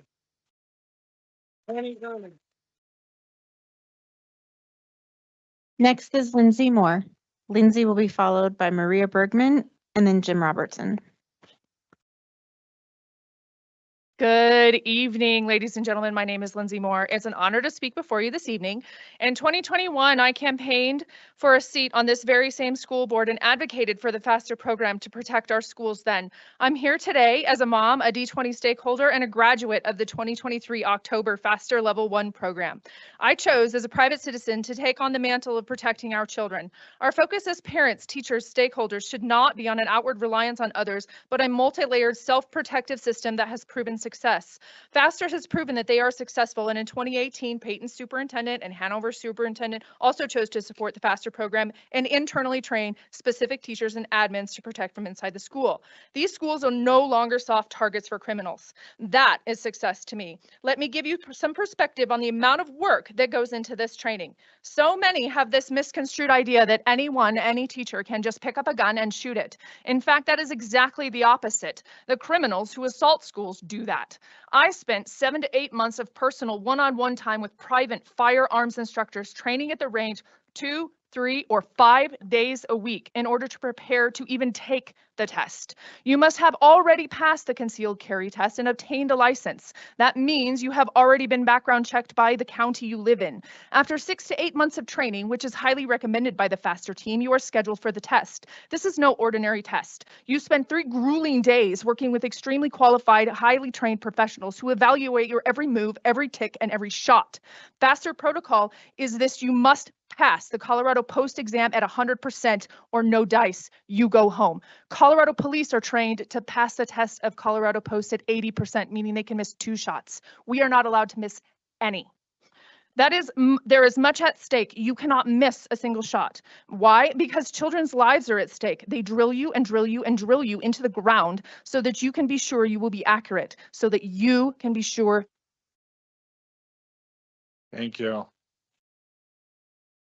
Our next speaker is Maria Bergman, followed by Jim Robertson and then Ashley Springer. Hello, board. My name is Maria Bergman, and I'm here as a D20 graduate with family members still in D20 and as a board member of the El Paso County Young Republicans. I'm very thankful that we have an opportunity right now to create safer school for every single individual that goes to this district. I only wish that we had these types of policies while I was still a student to have the assurance that I'm attending a safe campus. It is currently the best solution that we have against school shootings. The thing is, we can prevent school shootings. We can prepare. We can do something in order to decrease the chances of this happening with any of the schools in the system. What other solutions are there? Gun control and stricter gun laws have not been working. And even if they did, this is not something the board can implement. SROs, D20 community voted down MLO funding for more SROs. But we still have to do something, and this is the best option that we have. Allowing teachers to have a concealed carry will caution any shooter to come into the school and kill these children and staff. In fact, there have been no reported incident of any school shooting happening in any school that allows their teachers to conceal carry. If you want statistics, that's huge. That's 0% of any school that has this policy. If that's not going to convince you, I don't know what will. You have an opportunity to do something right now that I did not have the privilege of having while I was attending this school. You have an opportunity to potentially completely eliminate school shootings in your district, and that is powerful. We're fighting for student safety. We want our students to focus on education, on becoming successful and making friends, not worrying that their last day at school may happen at any point. Thank you.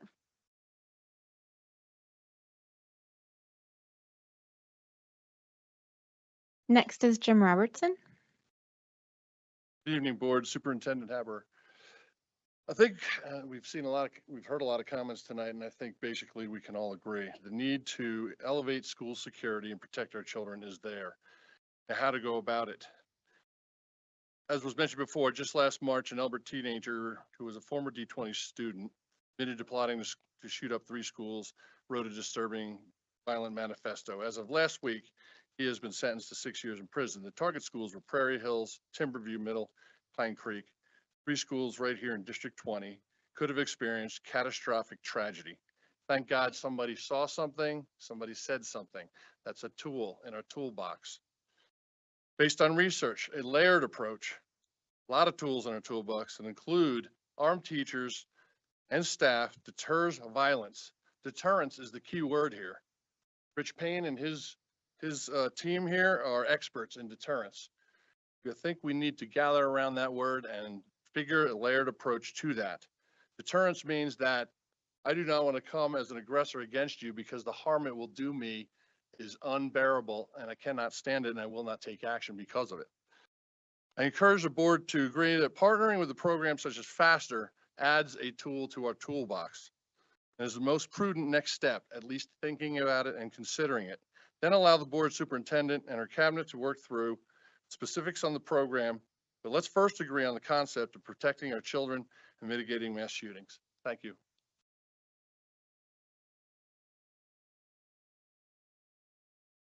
Next is Ashley Springer, followed by Braden Valentine, and then Amy Little. Good evening. My name is Ashley Springer, and I have 3 elementary school aged children in D20.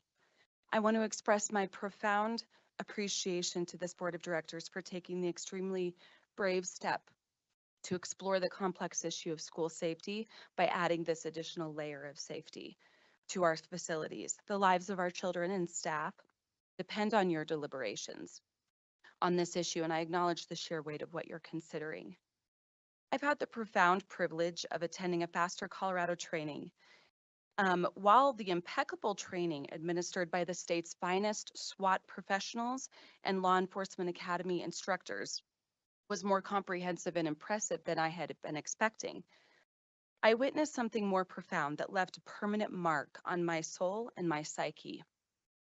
The raw determination and focus of the faculty, staff, and administrators that had voluntarily signed up to attend the training.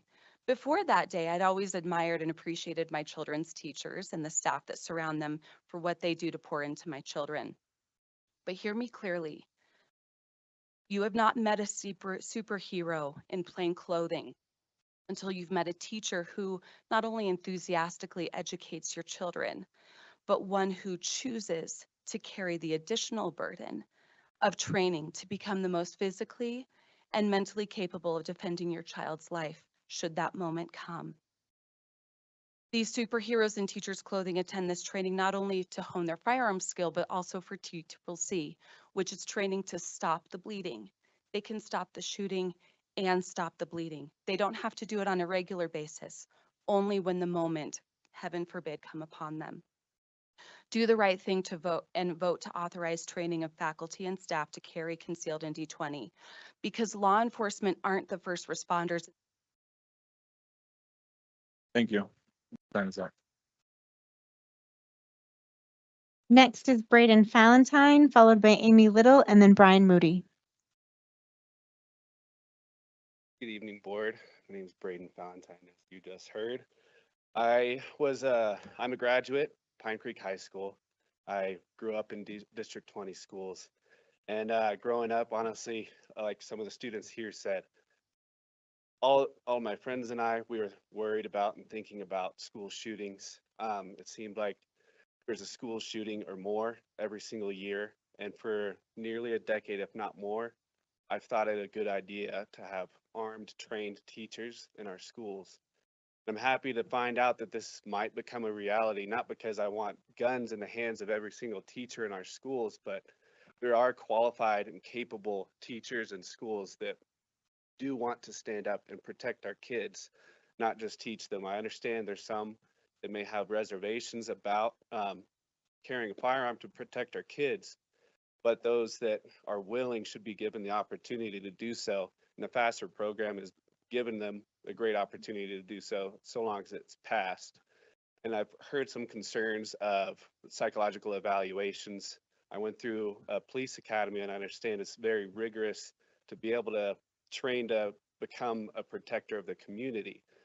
And I think this should be similar in the teachers that apply to protect our kids to carry firearms and going through background checks, going through psychological evaluations, I think is a very viable option for those that are willing to pick up arms to protect our kids, because they're going to be there when the shooting starts and they're going to be there minutes later when the first responders finally arrive.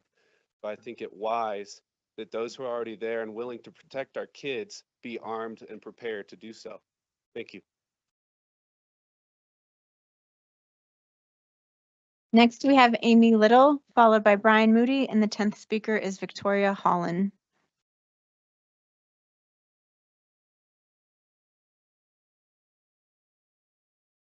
Good evening. My name is Amy Little. I'm a parent in District 20, and I've also passed the FASTER Level 1 training. I cannot say enough positive things about the FASTER program and my experience. I decided to enroll in FASTER to receive the necessary training to be able to protect children and all innocent lives if I ever encountered an active shooter. I've also experienced being robbed at gunpoint without having means of defense. I would never want to use any of the skills I obtained during the comprehensive course Lindsay described, but the training is well worth it, knowing that its purpose is to save and protect as many lives as possible, providing staff members an opportunity to be able to defend themselves and the students they care for so well. Not only does the FASTER staff provide drills for close combat or distance encounters and multiple scenarios in between, they provide first responder skills instruction, knowing that medical assistance is not available until police have secured a campus. In addition, mindset for active shooter scenarios is covered so that trained staff can be mentally prepared to engage an active shooter to protect the lives of students and staff, as well as forming a plan to work alongside law enforcement. I am very grateful to know that when school is being conducted, children can be protected because there are trained and armed staff that diligently practice regularly in order to keep the campus safe. Because of this diligence and ongoing training, and as a protective mother, I have more confidence children can be safe with faster response times. I hope more schools and districts will embrace this level of security for the protection of our children and teachers in our community. And I believe that the FASTER training would also be a great deterrent to further acts of violence.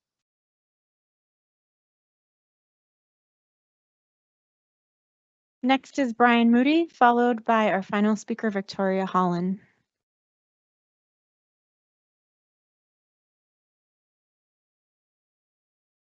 My name is Brian Moody, and I am a District 20 father to 7 former and current students. Additionally, I am the chair of Advocates for D20 Kids, an organization focused on academic excellence, representing hundreds of parents, grandparents, teachers, current and former students, and community members across the district.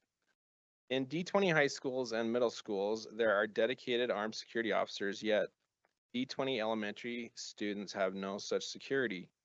I find this unacceptable. I am here to thank you for prioritizing our children's safety and exploring layered ways to better secure our schools. You aren't waiting for some horrific tragedy to happen in D20, but rather are actively working to prevent it. The data on allowing school staff to conceal carry is clear. It is the most efficient and effective way to prevent mass shootings. In the best interest and respect for the board's time, I have a signed letter by over 175 D20 stakeholders. On behalf of them and advocates for D20 kids, I urge you to move forward with a program such as FASTER Colorado. According to a study by the Crime Prevention Research Center, there has never been a mass shooting in a school that has allowed its staff to conceal carry. In nearly every one of these increasingly awful events, there are innocent people, including children, sacrificing themselves unarmed to save students. A volunteer-based program like FASTER will empower highly selected and trained school staff to protect their students and themselves. The time for courageous leadership is now. There's nothing more important than our children's safety. Thank you. Our final speaker for this section is Victoria Holland.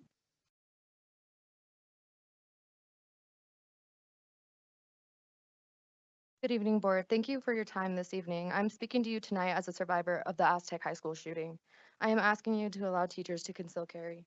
December 7th of 2017, a man whose name I have never spoken until today, by the name of William Atchison, entered my high school with the intent to wreak havoc upon defenseless children and teachers. Sorry.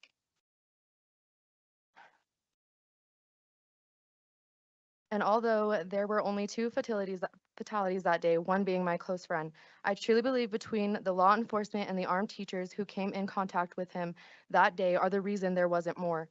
When faced with a teacher who had a gun and the same power as him that day, and the law enforcement breaking in drove the shooter to suicide. The school did not have a concealed carry policy, and this teacher went against that school policy, and I am so thankful because that is why I'm alive today. Now the only thing that stands between the shooter and everyone else that day was that he was armed and we had nothing to protect us. If teachers aren't armed, then what are our other options? The only other option I can think of is continuing to do nothing, which unfortunately is already happening, and that shouldn't be an option anymore. As a mother, I fear my child's safety, knowing the teachers aren't given the ability to protect my child or the students. Our children spend more times inside the walls of these schools than they do in your own homes. With that being said, you're okay with knowing your child is unprotected all the time? Schools are targeted by shooters. Schools are weak in that aspect. In a situation like this, teachers and students are helpless. I would rather leave my child somewhere that I knew that they were protected and safe. I'm not here to tell you my story for sympathy. I just hope I can make a change. Thank you for your courage you've displayed in considering this option. It will make our schools safer.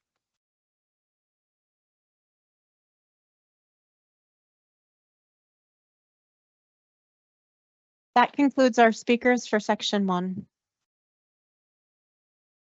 Thank you. We don't have any decision items this evening, so we'll move into public comment section 2. The same rules apply. I'm not going to read the dissertation again. I will say, since we've covered this topic, no comments on this topic will be allowed during the next comment section. So you've been warned. Thank you. So we'll get started with the first three are Deborah Griffin, Heather Cloninger, and Tim Hoffman.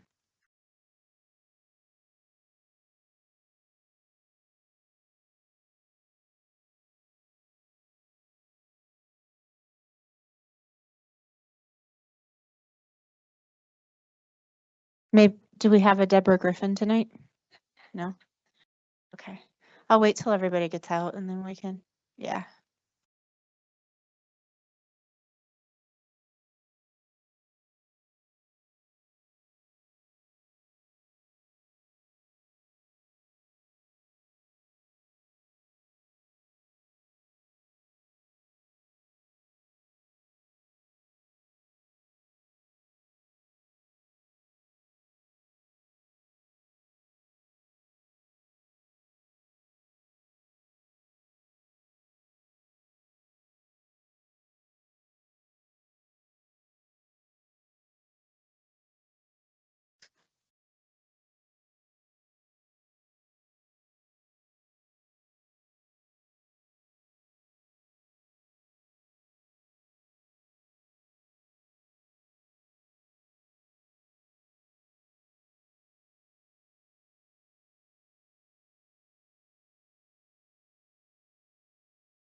All right, we're going to go ahead and get started here. I am just so we're clear because we've had a lot of people in and out. I'm just going to read part of this, not the whole thing.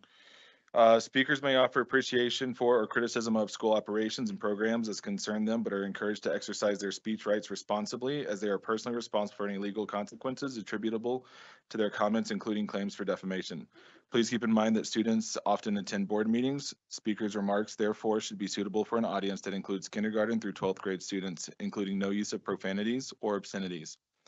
Comments concerning personnel matters should be directed to the superintendent or board president in writing with your signature. Supplemental written materials can be given to the security guards and they will be delivered to the board secretary. The board president will recognize each speaker and may interrupt, warn, or terminate a speaker's statement that is unrelated to the business of the school district, inappropriate for K-12 students, disruptive to an orderly, civil, or productive meeting. Thank you for your cooperation. Ms. Cortez.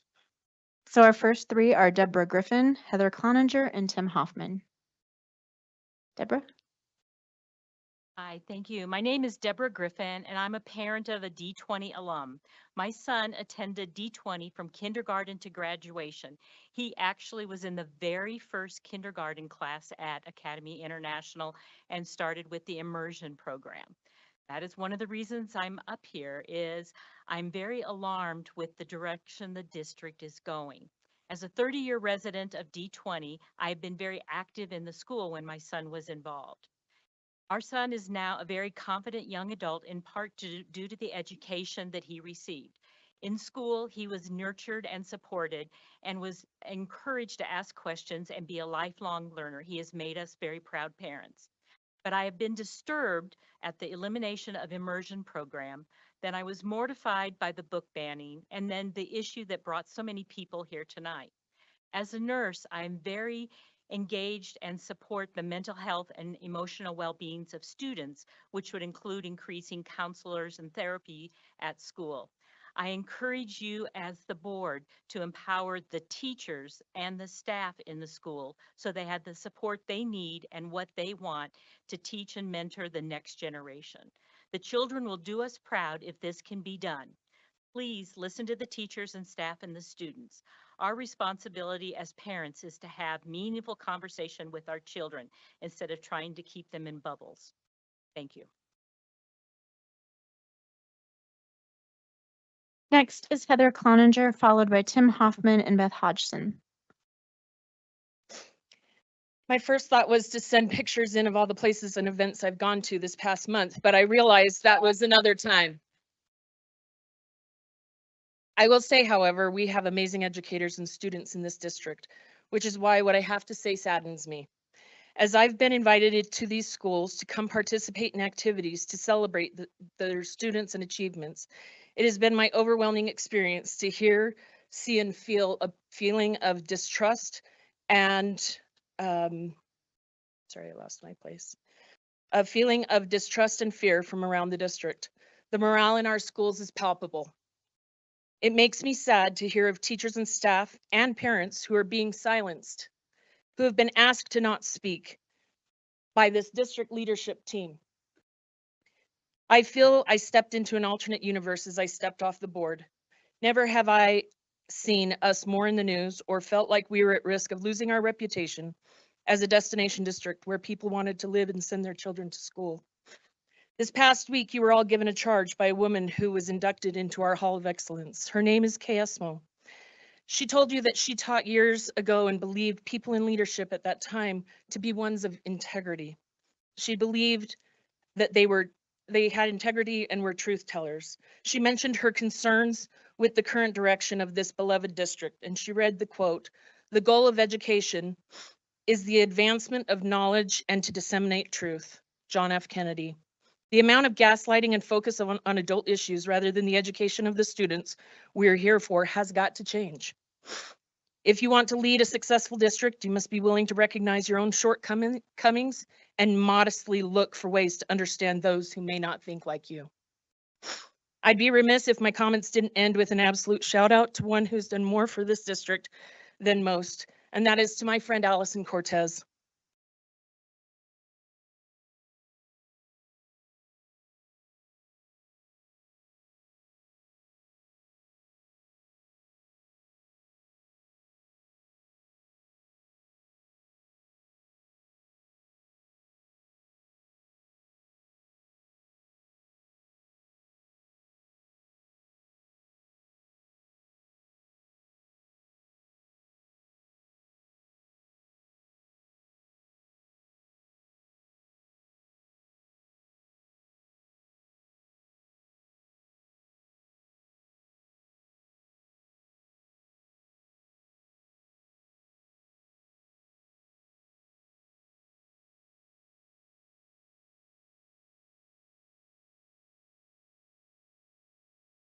Next is Tim Hoffman.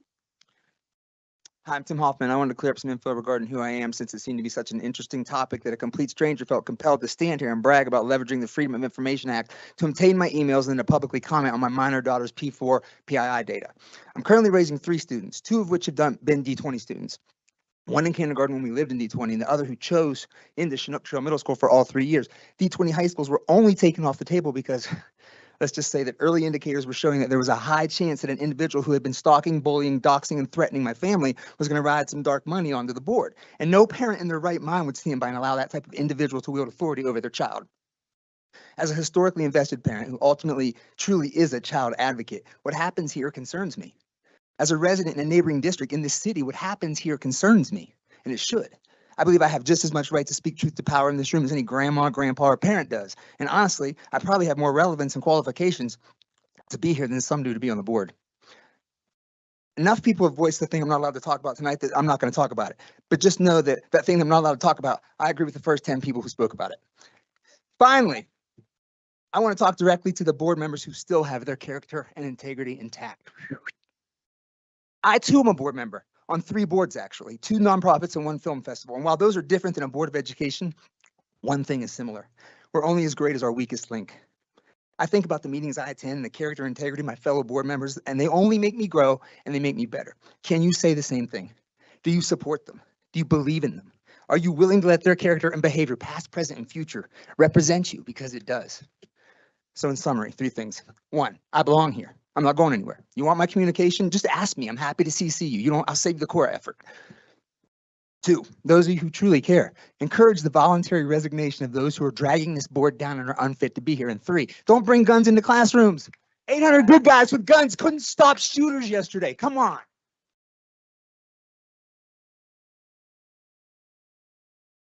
Our next speaker is Beth Hodgson, followed by Angelica Givler, and then Deborah Stumpf. Hi, I'm Beth Hodgson. I'm a parent of a D20 student. Under the current leadership, this board does not show up to support students. They're here for their own agendas. The priority is shifting away from what teachers, students, and parents, the true stakeholders in this district, want. The board are ignoring the subject matter experts in mental health, literature, and now security. Ignoring evidence and best practices and policies already in place, this board raves of freedoms, yet are censoring stakeholders, enacting rules whenever they please to accommodate personal agendas. Thank you. Next we have Angelica Givler.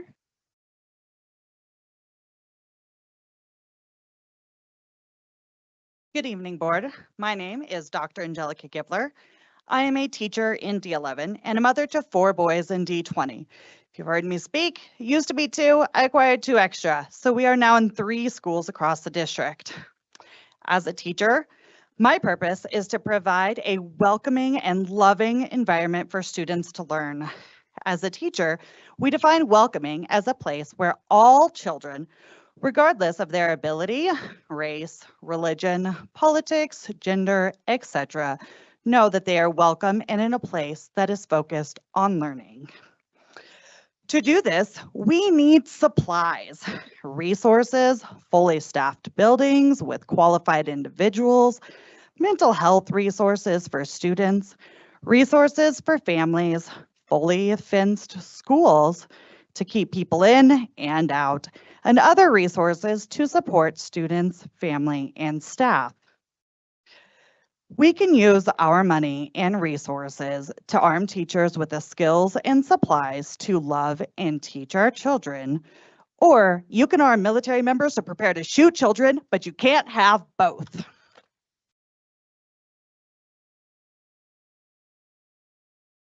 Next we have Deborah Stumpf, Emily V, and Carrie Carnes.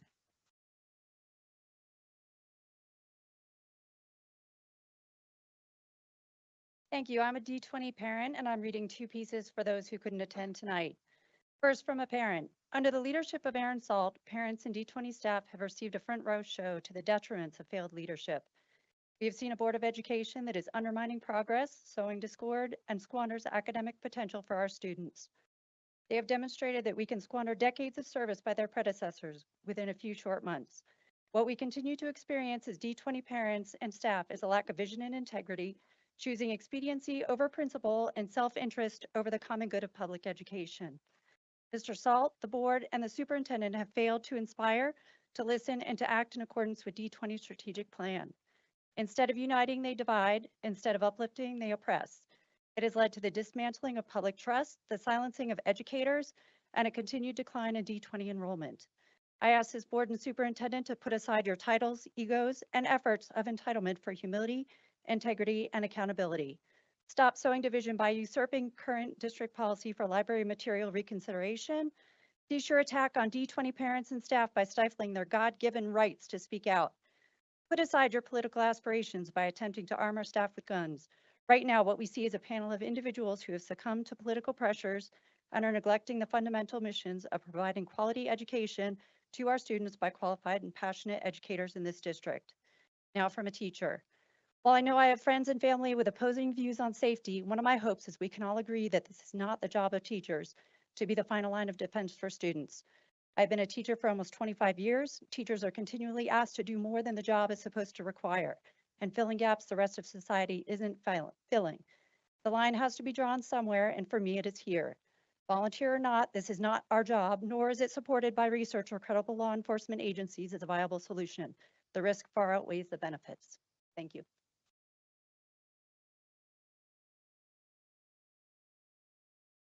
Next is Emily V, followed by Carrie Carnes, and then Sasha Belaires. Hello, my name is Emily. I'm a D20 parent at 2 elementary school kids and a resident. I stand before you today to shed light on the critical moments in the past 2 years that have led us to this moment in this moment. In October 2021, the website d20dei.org was created as a shadow campaign website to undermine Mr. Gregory's attempts at addressing inequalities in the district. The website remains current with the recent update stating, while the progressive sick parents are busy updating their profile pictures to the latest trend and reciting the same old tired dogma, we extend our congratulations to Ms. Shandy and Derek Wilburn on their election. Coincidentally, Mr. Salt's business website, Sonari and Civic Opus Strategies share the same privacy server and reseller out of Iceland with d20dei.org. So what I've learned from observing Mr. Salt over the past 2 years is that nothing is a coincidence. You see, October 2019 and 2021, Mr. Salt stated at a candidate forum that he was well acquainted with the FASTER program and stands 100% in support of it. He went on to say that the FASTER graduates are more qualified than police officers patrolling the streets. So let's fast forward to October 14th of 2023, where 2 local House representatives, along with Mr. Salt, created a town hall at New Summit Charter for FASTER. Wilburn and Shandy sat on that panel. In fact, the board members repeated the same selling points from that executive of FASTER, Laura Carno, from that town hall and repeated them tonight at the work session. I know because I was there and I recorded it. So for anyone asleep at the wheel for the past 2 years, Mr. Salt has been strategizing these political moves since 2019. So in recent months, we have seen the Board of Education and Superintendent prioritize politically divisive issues over the welfare of our district, which has created confusion and disarray. So whether it's the inability to admit wrongs or inability to admit that the consensus of the staff and parents are adamantly against your political ambitions, this Thank you. Your time is up. Ma'am, your time is up.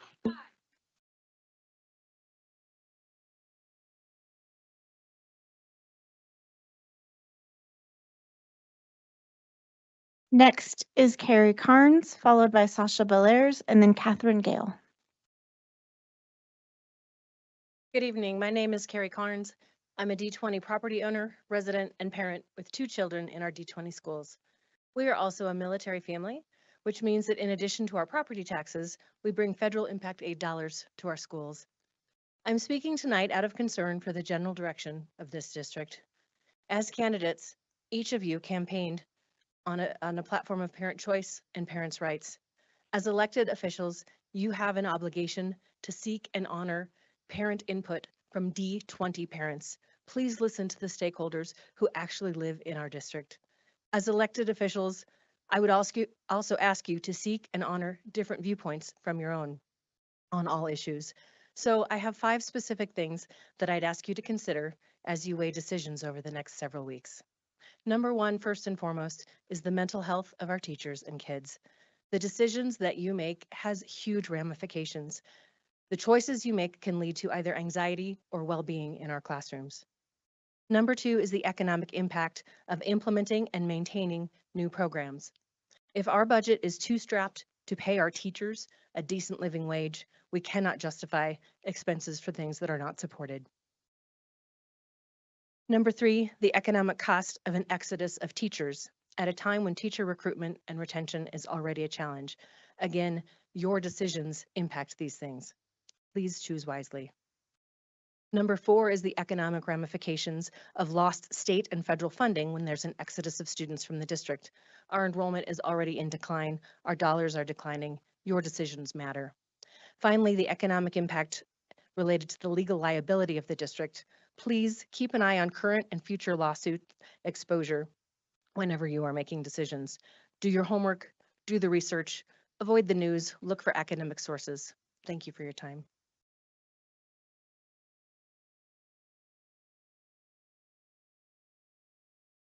Next is Sasha Belaires, followed by Catherine Gale, and then Laura Matisek. Hello, I'm a parent of 3 kiddos in a D20 elementary school, and I'm concerned with recent decisions by this board.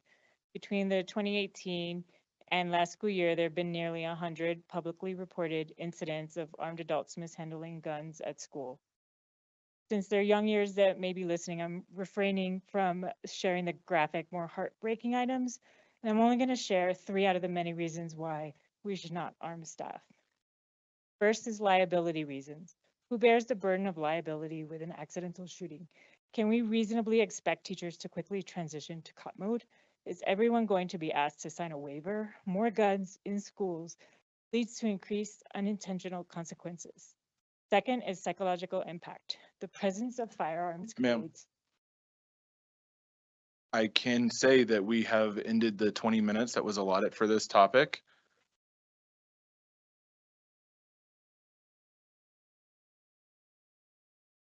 When I showed up,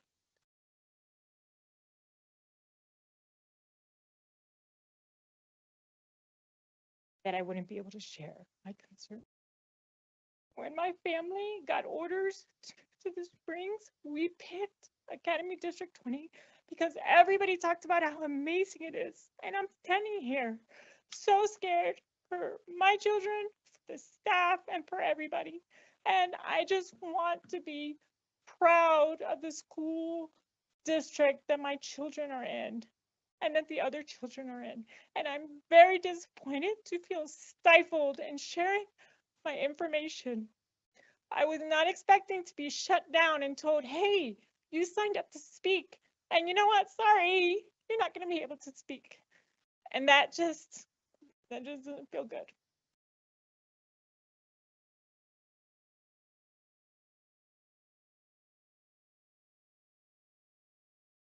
Next, we have Catherine Gale, followed by Laura Matisek, and then Tim Falk. I'm a D20 parent and resident. I'm also an attorney. I studied the U.S. Constitution under Henry Steele Commager. If you haven't heard of him, look him up. I worked for the museum in Washington, D.C., where I taught classes on the First Amendment to students and to adults at the Smithsonian. I also served as a senior human rights advisor in the Democracy and Governance section of the U.S. Embassy in Haiti. I am troubled that this school board is violating federal and state law curtailing our right to free speech in a public forum in front of public officials. This board has limited the number of speakers on agenda items, cut the mic when speakers are critical of board members, and threatened speakers with defamation suits. I'm giving you a free lesson on defamation. Public figures cannot sue for defamation unless the author of the statement knew or should have known that the statement is false. Stop your intimidation with threats of defamation lawsuits. For private citizens, truth is the ultimate defense. Aristotle said law is reason free from passion. He also was one who originated the rule of law.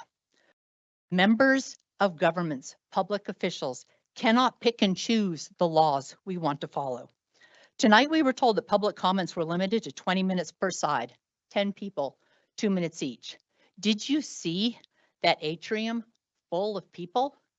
And yet all of you have said you're eager to hear what we have to say.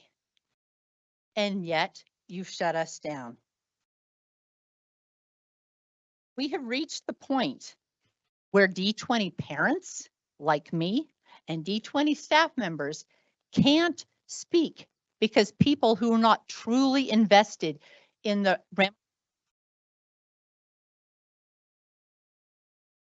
Thank you.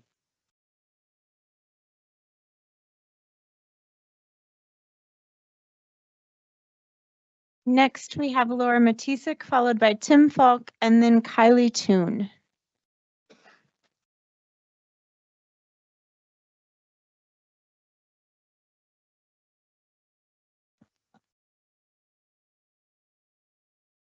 Based on what I just experienced in this room, my comments have changed. Thank you for responding to one of my concerns about accessibility, and I'm happy to see ASL interpreters here today.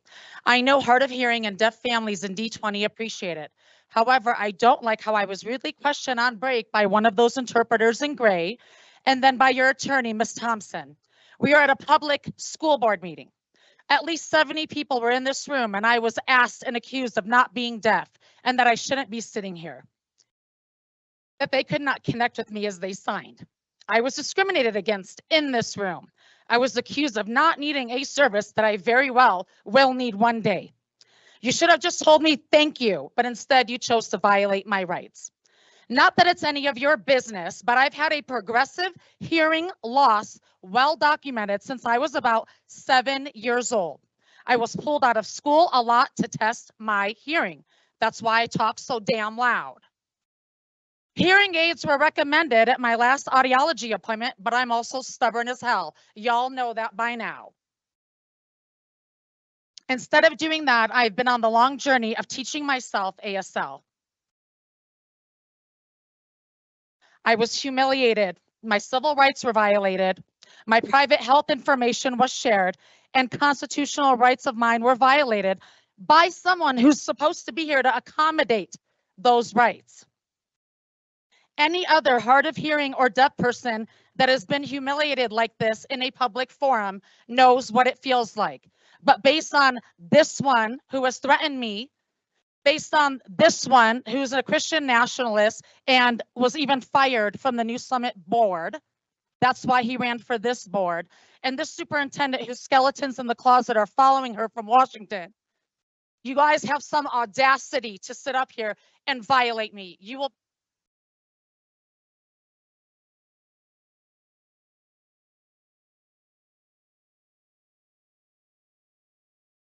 Next is Tim Falk, followed by Kylie Toon, and then Laura Furia. Hello, my name is Tim Falk, and I'm a parent of 5 girls in District 20.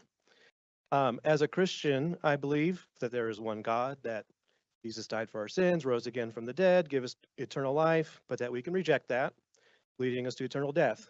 I also believe that marriage is designed to be between one man and one woman. I believe that there are only 2 genders, and that is harmful. I'm not. Please order. And that it is harmful to our bodies, minds, and society to try to deviate from the sex that we were given at conception, or to approve of unions outside of the historical understanding of marriage. These are important values to me that I am passing on to my children. That being said, I understand that 50% of the general population in Colorado Springs, roughly, more or less, agrees with me, and the other 50% believe that my views are harmful to people. And I feel like this impasse seems massive, and it fuels a lot of activity and emotion from both sides. I've been silently attending D20 school board meetings for about 7 or 8 months now, and I watch as both sides try their best to destroy the other side. And I don't want any part of that. I've chosen for my children to attend a public school, which ought to represent a diversity of thought around all of these issues, a place where this diversity is permitted within reason, and each person's view, even views that I might find repulsive, are respected. And I want those on the other side to also respect my views too, even if they are repulsed by them. That's not what I see happening in our district. With the current heat on both sides, that feels impossible. I don't think that's impossible. and I want to find a way forward that leads to mutual respect without infringing on anyone's cherished values. But I think this will take tough conversations and a willingness from both sides to compromise in good faith. From the conservative Christian side, or whatever you want to call me. Thank you. Your time is up. Next, we have Kylie Toon, followed by Laura Furia, and then Bernadette Guthrie. I'm kind of changing my comments too. This is my first board meeting. I'm PTO president at Pioneer Elementary, awesome elementary school, as you all know. And I have a sixth grader at Timberview who just won second place in a forensics tournament. So I invite you all to attend our Timberview forensics tournament on the 24th. It'd be really nice to see some more board attendance at actual student events. I've also been a member of two committees, the Boundary Committee and also Parent Sounding Board, which has felt more like Parent Silencing Board lately.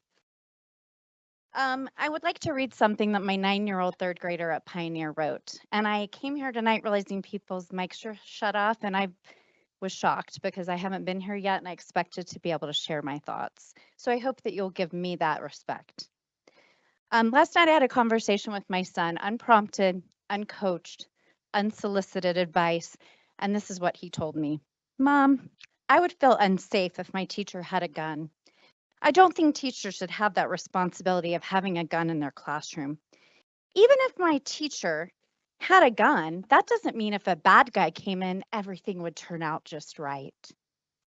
I wish we could just do a fundraiser. I would feel way more safer with a security guard at my elementary school. I don't think that teachers should have to be teachers and police officers at the same time.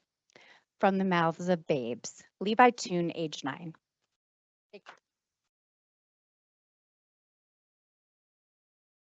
Next is Laura Furia, then Bernadette Guthrie, and Karen Guevara. Good evening, board. I'm not here to talk pro or con faster, but I do want to talk about how the topic was presented to the community. In general, it wasn't. Normally, when you have a work session, that means that you are seriously considering an action, and by the next meeting, you vote on it. So that's how the community saw this, not like it was your first day talking about it. I would like to tell you how you should have approached a hot topic like this one, especially if you want to have mutual respect with the community. You could have first started with surveys. Survey your staff for something that could affect their normal routines. Then, if appropriate, survey students, families, and other stakeholders. Include some of your most valuable assets, your cabinet and other high-ranking administrators. They hold those roles because of their years of experience. CASB states that you need to represent all students. So if you decide to implement a program that makes a significant amount of students nervous to come to school for any reason, then you're not representing all students. In general, for hugely impactful changes, you need to first collect vast amounts of data while involving your constituents. Then it would be the time to deliberate. And with any change, ask yourselves what percentage of students and or staff you're willing to lose, because for something like this, you would lose them. On top of all that, think about how you could have prevented the chaos that happened tonight if you had just involved the district's community from the start. I've heard you speak of transparency. This was not a transparent approach. Those speaking tonight are among the few highly informed community members and teachers who are more likely to be aware of the board's agenda, not your average parents. So please work to include the entire D20 community.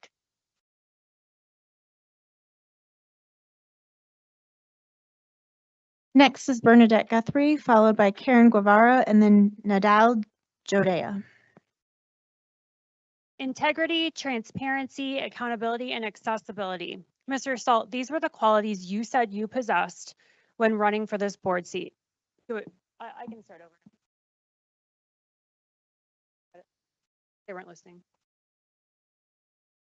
You reset the clock, please. Thanks.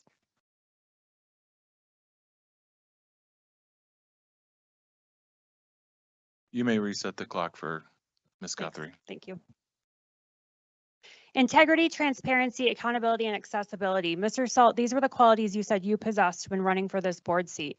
I've yet to see a glimpse of any of these things from you. Under your leadership, we've seen the violation of First Amendment rights, suppression of information, such as intentionally turning off board meeting video feeds, 44% of the executive cabinet resigning, record early retirement announcements from educators, a library book committee that violates your own district policies, news our superintendent's prior district is under investigation by the Department of Justice for discrimination and lawyers wanting information about similar activities here, your refusal to acknowledge that a child predator has full access to our schools and children, and now this faster debacle. There were people in the lobby brought here by the advocates for D20 Kids group that were out there booing the children that spoke tonight. This is pure chaos created by you. This is happening on your watch, and quite frankly, I'm embarrassed for you.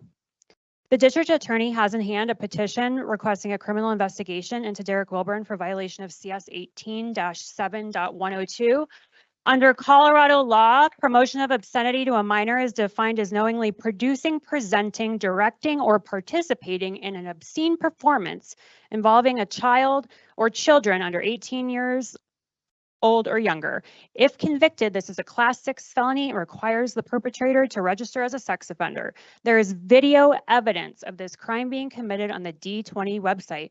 I spoke with the executive director of CASB this week, who verified that no one convicted of this crime would be allowed to serve in this capacity, and he would advise the board to exercise extreme caution in allowing an accused board member access to children. The thought of any of you being in charge of a major district-wide safety decision when you can't ensure safety for one child is terrifying.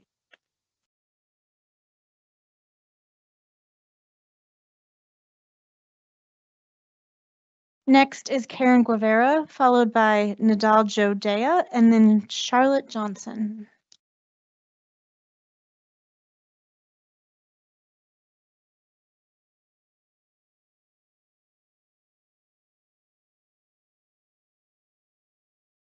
Hello, I'm Karen Guevara. I'm a D20 parent and a resident.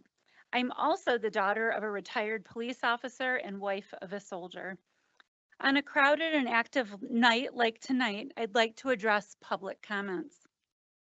With the limited time allotted, priority is given to students, but priority should also be given to teachers, as well as to parents who have students currently enrolled in D20 schools.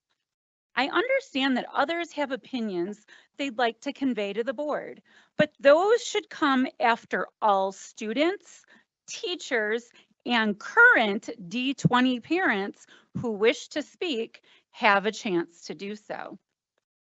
When it comes to topics like school safety and staff carrying concealed weapons, the voices of our students, teachers, staff, and parents matter most and should be heard first.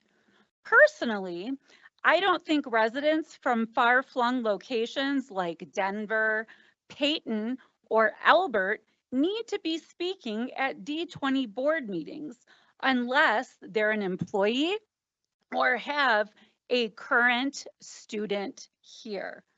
I'd also like to point out that D20 has never had a school shooting, and we don't have armed teachers.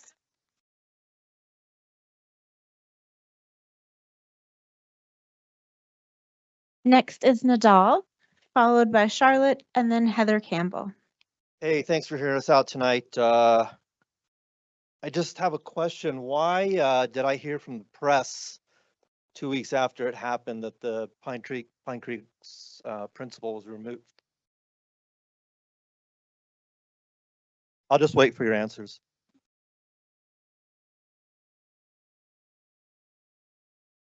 Nothing? You know, we tell our kids it's better if I hear the bad news from you than from someone else. So I will give you the same advice. Why did I hear from the press that 2 weeks prior, the Pine Creek principal was sidelined? Madam Superintendent, I direct that to you. I suspect you are the one that suspended her. No? You know, in the classroom, I'm taught that it's good to have silence to let the students contemplate what the instructor is saying. So we'll just have a moment silence.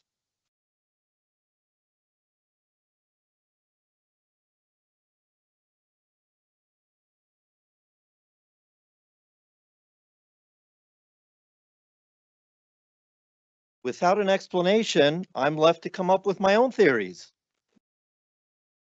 I'm left with the perception that ASD 20 board has something to hide or is working an ulterior motive. So where's my principal? Can I have her back? Or can I just have a legitimate explanation of what's going on? I mean, that'd be nice too.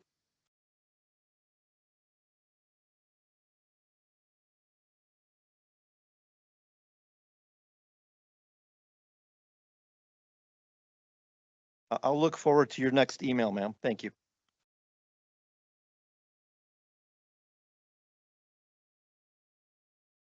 Next is Charlotte Johnson, followed by Heather Campbell, and then Kathleen Troca. I'm a parent of a D20 student. There's so much to talk about as usual. It's honestly a little overwhelming, and it feels like that's by design. Get a little esoteric here. The Gish Gallop is a rhetorical technique in which a person in a debate attempts to overwhelm their opponent by providing an excessive number of bad faith arguments with no regard for the accuracy or strength of those arguments. We're hemorrhaging good professional talent out of our district. But instead of dealing with real issues that impact the district, we're dealing with Gish Gallop. Few examples: proposed book committees that undermine staff when policies already exist, making it more difficult for transgender students to identify, trying to ban pride clubs through backdoor means, reading content that was meant for older students out of context to elementary and middle school students without apology in order to incite anger from the community, doxing parents, making racist jokes about kids, proposing hiring retired military instead of qualified teachers to save money and address the staff shortage, bringing in outside political operatives to speak at meetings like a few weeks ago, incorrectly suggesting that people want porn in the libraries or that people are predators or groomers, incorrectly suggesting that critical race theory is taught in our schools. There's simply not enough time to address it all or to get into any quality policy discussions. Why are you so busy trying to play on the fears of community members and parents? Please reject this Gish Gallop. Focus on policies that make our district an attractive place to teach, raise staff salaries, care about and protect all kids, allow real parent choice in choosing books, build this district, stop tearing it apart. And a few more examples since I have a little bit of time. We have a board which largely opposed the mill levy, which would have increased security in schools and paid teachers more. Instead, you propose a program which funnels money into a private organization so teachers can do more without additional pay. Security theater does not make.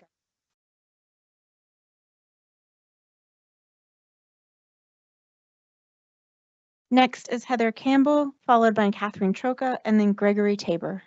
Oh, did I? Oh, they're not. Oh, okay. Thank you. But then there's Aaron Stevens.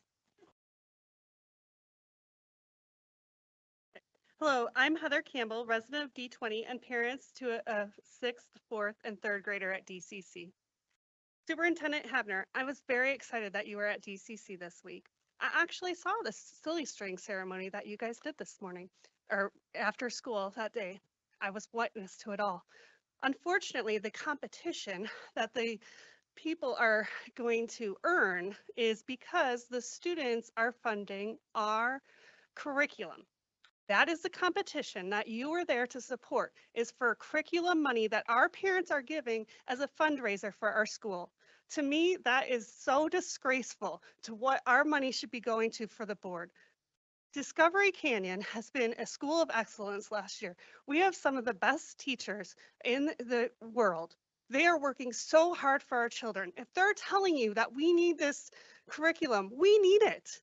There is no reason parents should be funding this through a fundraiser. That's what we're raising money for, curriculum. There are so many things I would rather, as a parent, give money for. The second reason I'm coming here today is to discuss some things that have happened at the middle school this week. While you were there, there was a punch card given to every single sixth grader, whether they're on a 504, have medical plans or not. They were all giving a one pass. It has 5 stamps on it. They're allowed to go to the bathroom once during class per day. That is not during passing periods. This is outrageous, and I can't even begin to tell you how troubled I am by this. Along with that rule, they also decided that they do not have enough staff to supervise cleaning up the cafeteria after lunch. So our children are being forced to be put in with their third period students. When I called the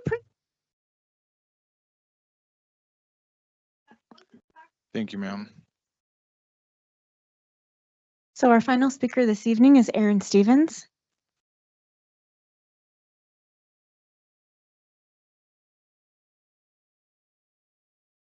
This district has been accredited with distinction 15 times over the last 15 years. We've been known as a premier school district in El Paso County, one that people move here for.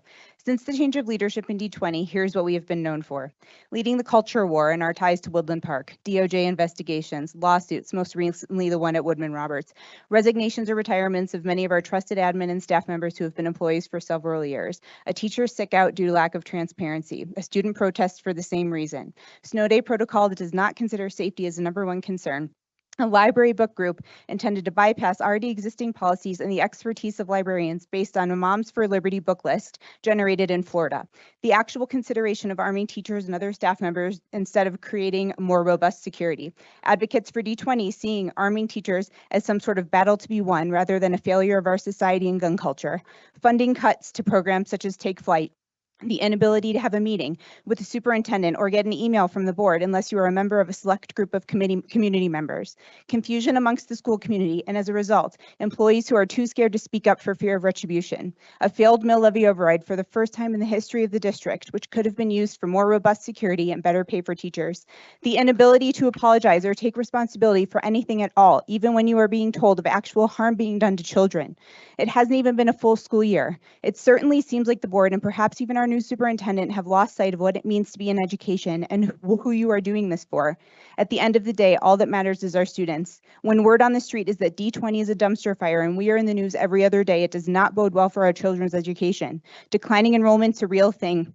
Our family will be moving in 2025 because I no longer trust this district that I have happily been a steadfast volunteer in over the last several years. We have so many friends who work here and I just feel bad for them. This is not what good leadership and good ideas look like.